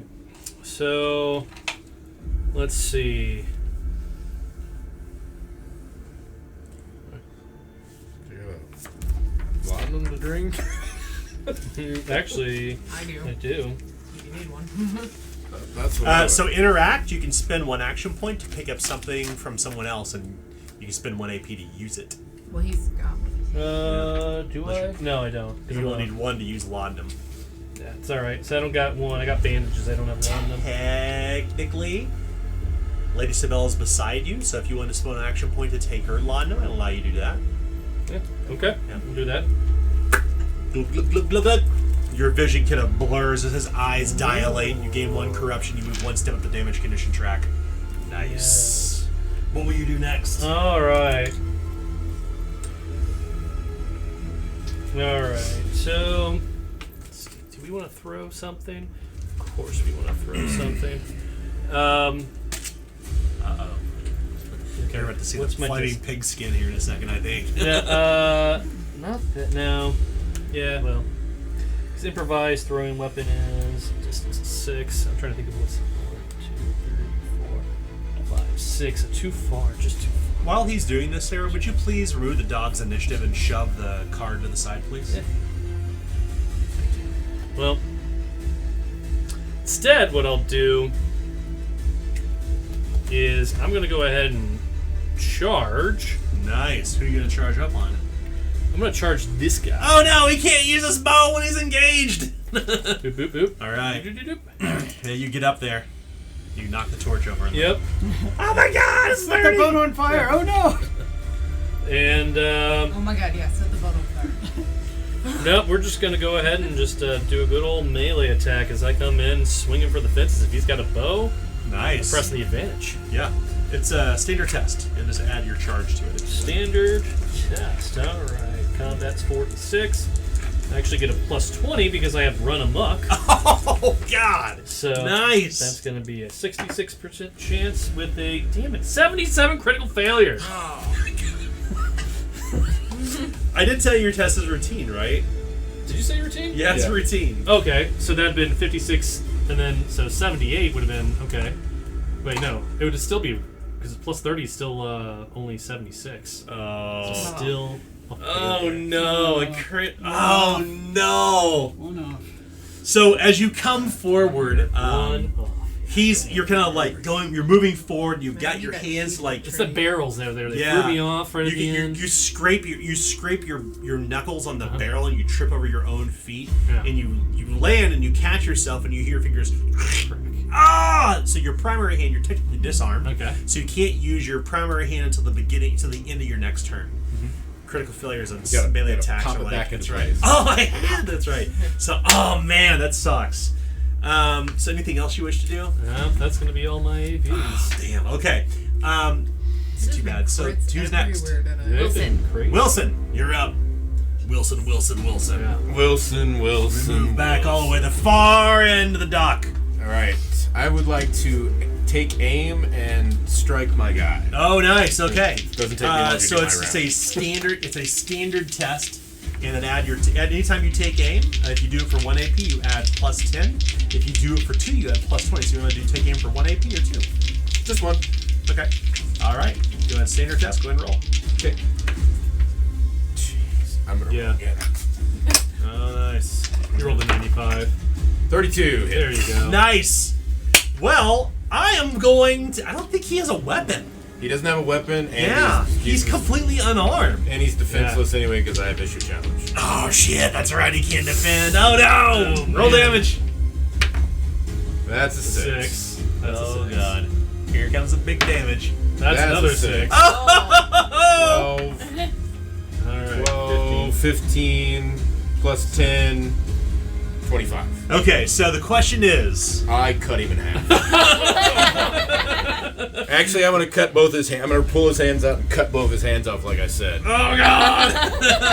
Well, And I will take my corruption that's and right. love it. So, whenever you kill someone who is who is humanoid, if you do kill them, you gain 3 corruption. So, Wilson proceeds to remove this thief's hands. poor out of work stevedore who he just murdered. Can I point out that we saved the dogs, but just cut off the hands of a dude? It's justified, right? Well, In this my has brain. simply just gotten out of hand. Oh God. god. So You had to look at me. you made your attack. Sorry, I'll swing it back your way here, just Adam. looking. If you want to take a look here, let's put this on top of here because there's Yeah, sorry. we don't know what's in there yet, do we? Oh. We could do though, because we can remove all these so we can see who's actually inside this warehouse. Dwight. Okay, so I'm just gonna bank my last. Oh wait. No, I would have to walk over and kill the guy on the ground. Yeah. What do you want to do? I'll bank my last AP. Okay. Who's after Wilson? Now we've got the river rat. Ah! Well, this river rat is they're, if I'm not mistaken, they're helpless and unconscious, or just helpless. The subdued one, He's just helpless. just not helpless. unconscious. Okay, he's like, he's trying to. Oh, please don't kill me! Please don't kill me! Please don't kill me! He's saying as he's going to roll a stealth test. It's flipped to succeed. As he's saying this to Eaglestop. Please don't kill me! I did not succeed that, but I'm gonna re-roll! Oh, there we go. That's off by That coin's one. back. I definitely should kill him. That is a critical success. And as he's saying this, he happens to catch Eaglesdove completely unawares. Please don't kill me! Please don't kill me! As he's trying to back away, and then suddenly you see a fing! What's up? Can you succeed tests when you're helpless? Or is it just when you're incapacitated? It's when you're incapacitated. Okay. For just a moment, Eaglesdove, he catches you unawares as he draws a stiletto, and you can see it chuckles as it flashing in the air. He draws the stiletto and lunges for a sneak attack. I said it too late. Kill. 75% I was trying. chance to succeed. If it was my Yeah, brawn chance instead of... 84! But I have a coin. It's pitched here, y'all. 75%. Uh-oh. 85! Yes! Chuckle says, what? It's got a count. And what does Ecclesdove do? I What look do you down and I'm like, whoa! And then say? So so that's all of his action points. That was 3 action points to be clear. The one that's on you, you're disarmed, so you actually can't. Right now you don't have anything to strike with. So he's not stupid by any means. He's going to use this opportunity because they're sneaky bastards. Just to go, boop. Gonna hustle back 1 AP. Not gonna maneuver. You want to take an opportunity attack? Sure, with my left hand, I'll flip to fail. Why not? Go ahead and roll. It's a standard test. Flip to fail. Alright, standard is 46, and that is a 10. He underestimated Lester completely. Would you slap, crack with the back of your hand? He can't defend because it's an opportunity attack. Roll damage. Alright. Oh, it's a 1, so it's a 7. Oh, well, it's a good thing that they got intimidated by somebody. Good job, you. Because he is now hurt.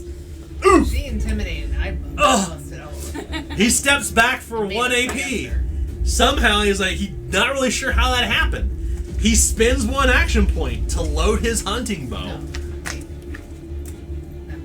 He spends 1 AP to take aim, and then I spend a coin to fire his weapon at Eaglesdove.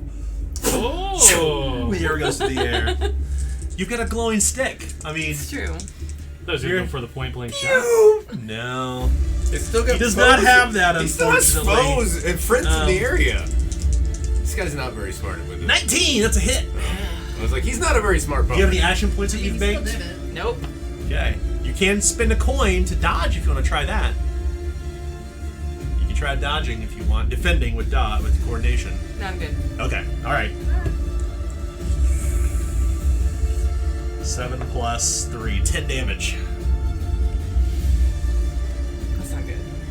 That's not. It's That's okay. You go down one step because it has to exceed the second. Oh, thank one. God. Yeah. All right, moderately. Remember, wounded. there's 1+ too. She gave us 1+ to our damage stress level. Did you Oh add yeah. that? Already that's true. in? Okay. Yeah. Okay. Just making sure. So you're moderately wounded. I'm moderately wounded. Roll a d6 chaos die. See if you suffer an injury, Gustav. What will make me suffer an injury? If you roll a Plus 6. 6 to 6. Okay. 5. No, you do. I'm spinning a coin. Sneaky. So, Eaglesdom, you get to select an injury. I just love this making you roll just because. So, pick a card, any card. Okay. All right. Gutbuster. I gain 3 corruption. A caregiver must treat injury until fully recuperated. I suffer 1d10 plus 1 physical peril after eating. Yeah.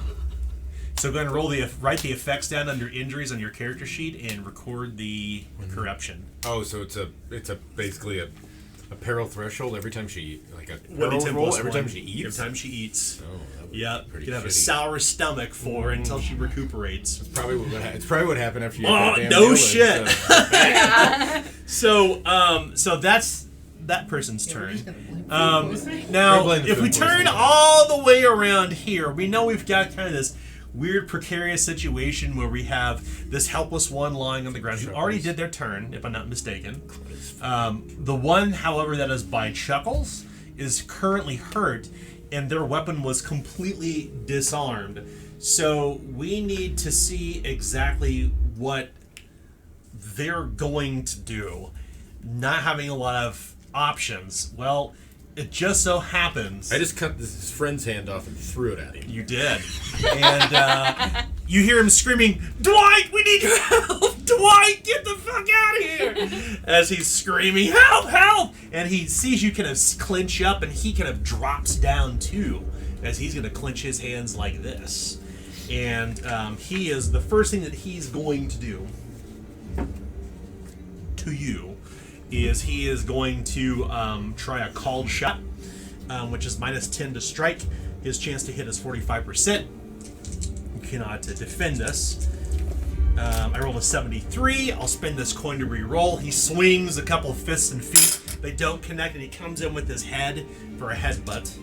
45% chance to succeed. I rolled a 0-2. That hit. You can't defend. It's a called shot. So you suffer 4 plus 3 damage, 7 damage, as you see his head just crash into Chuckle's face. I meet it with my mask and then I laugh at him. As I remain seriously moved. As he does that, you see as he kind of crashes forward, you see a spurt of blood, and Chuckles laughs with blood coming down his face. He swings his leg out to try to sweep him off. It's just kind of like one quick spin as he'll try a takedown. Okay. He should do that first, actually, but that's okay. He's going to use coordination. This is to his advantage, so he's got a 65% chance. I rolled a 35. His leg sweeps yours out from underneath of you. You can oppose with the coordination test yourself, Chuckles. Okay. And it's standard. 43. An 83 won't do it. Oh! You got coins? Nah, I won't do that this Okay. time. Right as you get taken down to the ground, as he sweeps your feet out from underneath of you, he will have the benefits of catching you defenseless with his next attack. So, we've resolved his attacks at this point. He won't have any attacks. Meanwhile,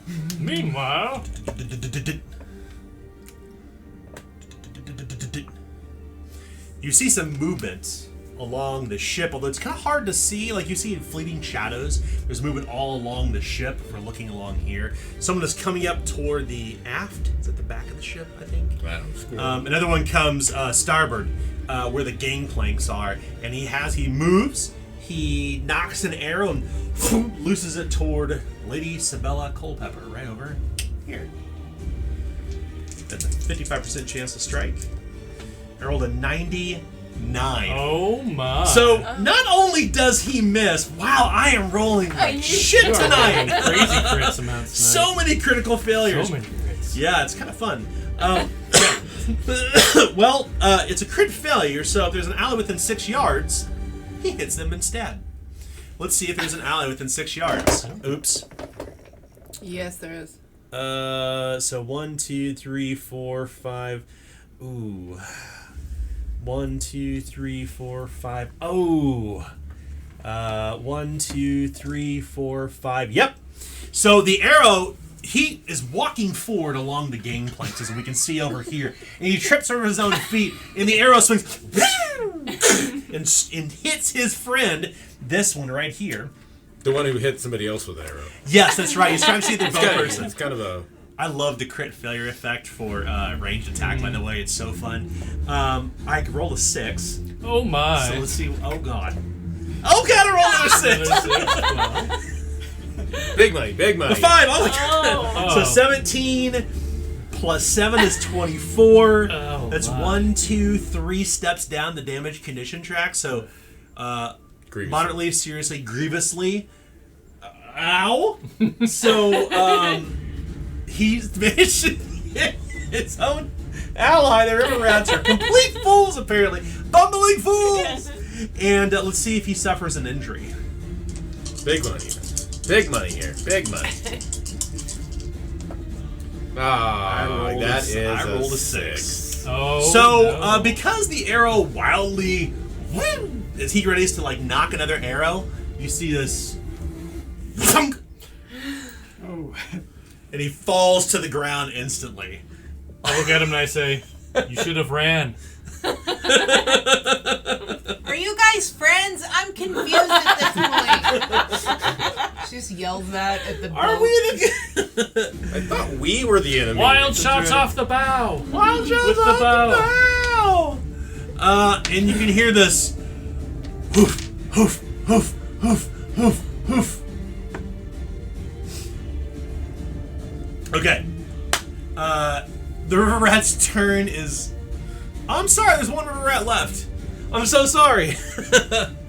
He's way over here near the doors. And he is just gonna turn around. He's like, huh. He will ready his bow off his back for 0 AP. He Bad will load it idea. up. He's gonna loose an arrow toward Wilson. Sorry, not Wilson, my apologies. Toward Lester Longarm over there. All right. God, I love this thing. Be able to flip back and forth so quickly. I want to move it closer though. So his chances to strike are 55. Hopefully he doesn't critically fail. 66. Well, I gotta roll a die here first. 30 it hits. I'll spend an AP to defend. Okay, probably smart, just in case. Okay, it's just a standard test to... Actually, I'm sorry.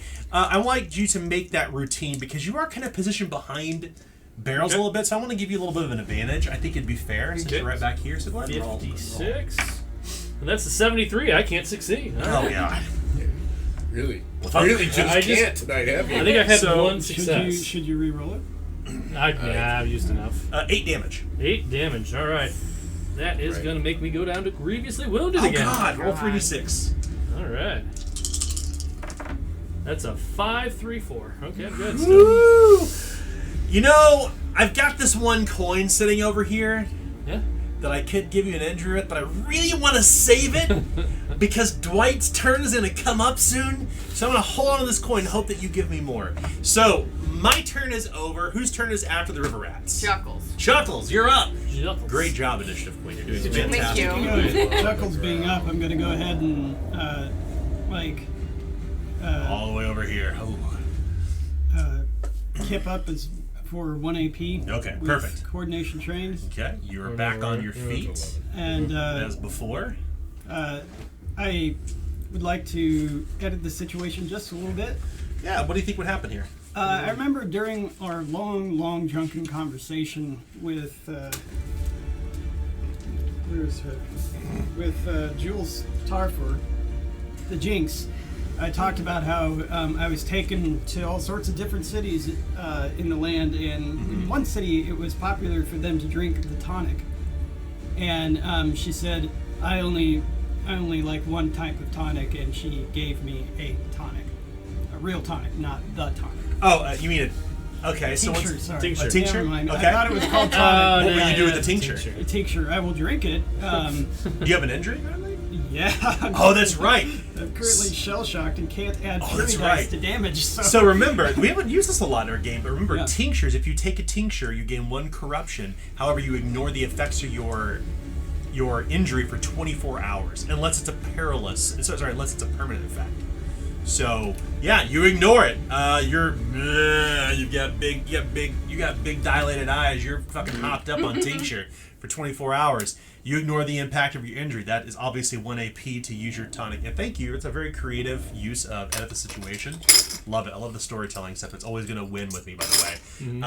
Why did you take our coin?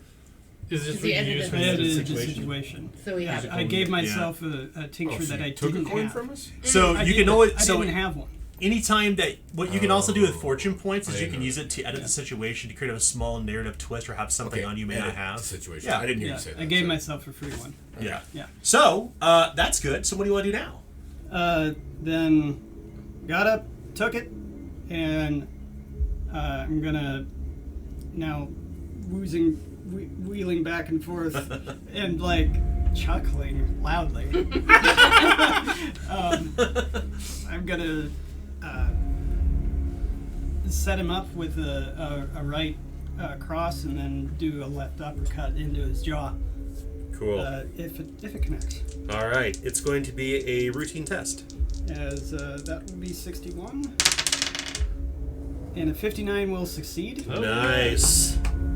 And we'll see how these dice go. 6. Oh God. Oh man. Tincture was worth it, I guess. Oh man. And another 6. Oh! There we go. There we It go. was very worth it. And a 1. I think we'll leave it there. It's a 13 plus. 13 plus 6 is 19. We are rolling some crazy dice in this We are game. rolling As a lot of explosions. as I do 19 damage with the right cross, and as I uppercut, I yell, "Repent!" as I hit him in the jaw, and I inflict 19 mental peril to him. Oh my goodness, that's right. You about it. do. This is the Ryu. Pilgrim. Shoryuken. He's grievously wounded. Not surprisingly, because 19 damage drops him all the way down, and he suffers 19 peril. 19 mental peril. Oh my Oh God! Well, Wow. Okay, so he's ignoring all of his skill ranks at this point. Roll 3d6. Let's see if you do an injury. okay, 2, 4, 6, 3. Oh. No injuries. I was hoping he was just Yeah, the what's the profession that allows you to do that? The apostle. Oh, it's the apostle. That's right. He does damage and mental peril with brawling weapons because they can't shed blood, right? Right, I can't use bladed weapons. Can't use bladed weapons. Yeah, I could use a club. He can if shed I want. blood. Remember, Man, he broke the if you dude's can- neck. That's saw, right. If you Eagle can Scout. pair up a He broke pugilist his neck, he didn't with There's no blood. the apostle, it's like a deadly profession combo. Okay, I think you're done. Yeah. Okay, Eagles Dob. Or sorry, who's after Chuckles? Eagle stop. What will you do, Eagles Dob? Eagle stops. Wants to take the staff and stab the guy on the ground. Oh. Do you want to kill him or knock him out? I want to kill him. Oh. Yes, you do. What dark god will you sacrifice him to today, Eagles Dob? Oh, that's right. Yeah, we're gonna sacrifice him to the god of pity. Oh, yeah. That's the crouching one. That's my That's the crouching one. Yeah, That's the crouching crouching one's one. god of So murder, the the god of pity and murder. I love it. Oh my god. that's so the you god. gain 3 corruption Yeah. for that, obviously. Yeah. I am going to I still tempt love that you we just toward the saved crouching enemies. one if I have my way. People So- love it. Sorry, go ahead. I know, it was just.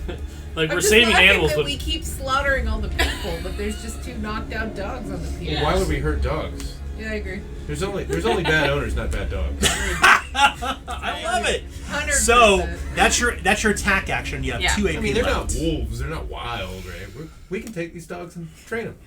They can be our buddies. Can I have more dogs? Of course you can. Okay.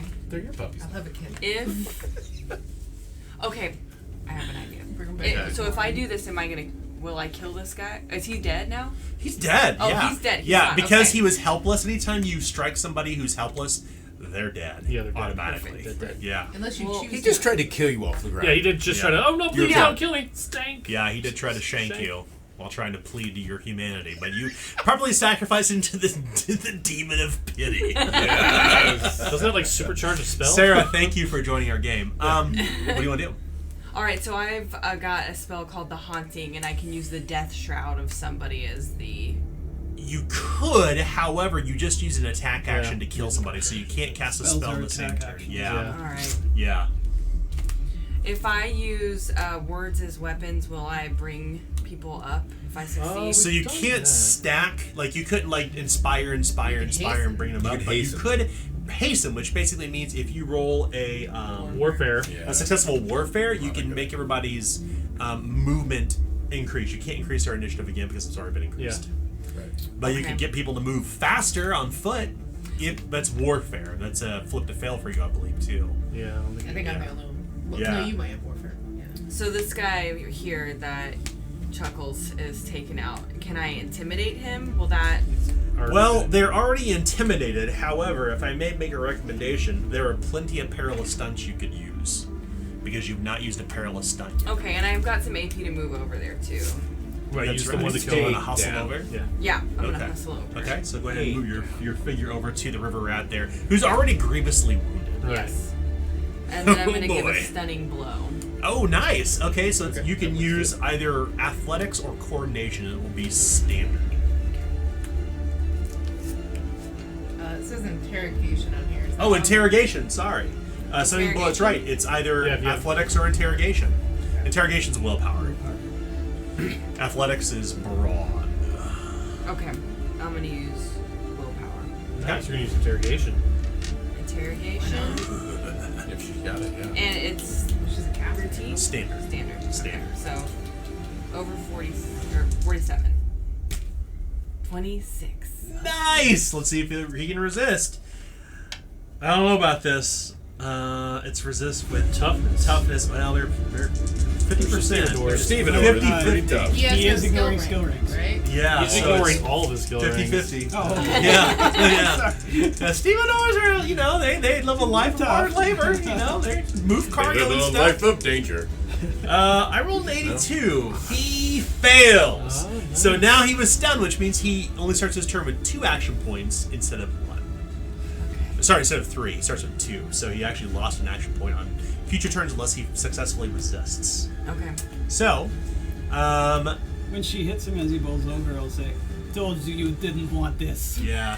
He spits up whatever he probably had that morning to eat. Okay, who's after Eagle? That's all your action points. That's so, all my action who's after points. Eagle's Dob? Well, that would be Dwight. Oh no. Question. You hear. What rhymes with Zweihander? 1, 2, 3, 4, 5, 6, 7, 8, 9, 10, 11, 12, 13. Charging down the pier comes this tall, skinny, slimy-looking man dressed head to toe in brigandine. And he's armed with this long Zweihander sword. The same man you had seen inside of Aramore's parlor. You bastards took the key. It's like, you will pay, he says as he comes toward you. You can see these kind of spectacles, like these odd-shaped spectacles, and his clothing underneath is completely like mustard brown. He looks like a true Dwight. He It's like, are you playing he this?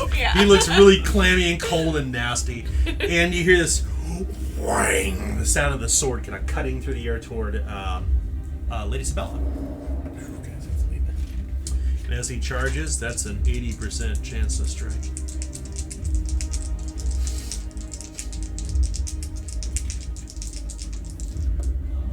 It's 28. Use a coin to dodge. Okay. You can parry. Yeah. What are you parrying with? My shield. Okay. Aha! Okay. Your chance is challenging. Okay. So challenging simple melee. And what is it? So shield has defensive, which means that it gives me a plus 10. Right? Yeah, so is it a wooden shield or a metal? Yeah, wooden. Wooden, yeah. So wooden shield allows you plus 10% to defend. Okay. So simple melee, and then add your 10% on top of that. That's challenging. Okay. Not 5 will do it. Nice! As as you manage to parry, you see him pirouette for an opportunity attack with the weapon, bringing it back down once again. As it bites into the shield, he spins around for an opportunity attack. This is only 70%. 35. It's a hit. You suffer 7 plus 4, so 11 damage. Okay. Guys, I'm sorry. I gotta go. Sorry to bust in like that. Boo. I know. It's super though. Sorry. Yeah, Sorry, we're- my 11 and 11. So, here's a question, just for a moment. Do we want to continue this combat tonight? Do we want to continue next week, or do you think we should wrap this up in like a narrative way? I'm fine with finishing next week. Either narrative or next week. Real quick question though: the two of you are at next week, right? No. Oh, that's right. No, not yet. It's in a month. We'll be. Oh, I see. Okay. All right. Yeah. Well, not a month. It's the last week of Yeah. August. It's in 4 weeks. Here's what we'll do. We will put a pin in this tonight, and we will pick right back up next week. Okay. Keep in mind that at the beginning of every session, we roll initiative. So it could mean Dwight gets another turn. Unless we want to agree to this initiative listing for next week. Oh yeah. Because we are putting a pause in this combat. Yeah. Let's just leave initiative And the then way it we'll is. just throw in Nick wherever. Yes. Okay. So we'll wrap up. We'll continue next week. Thank you all for watching. We'll do experience point, we'll do reward points soon next week. I don't have time right now. So see you all next week for session 7. Next time. 7. Memento Yep. Mori. Thanks, guys. Thanks, guys. Thank you.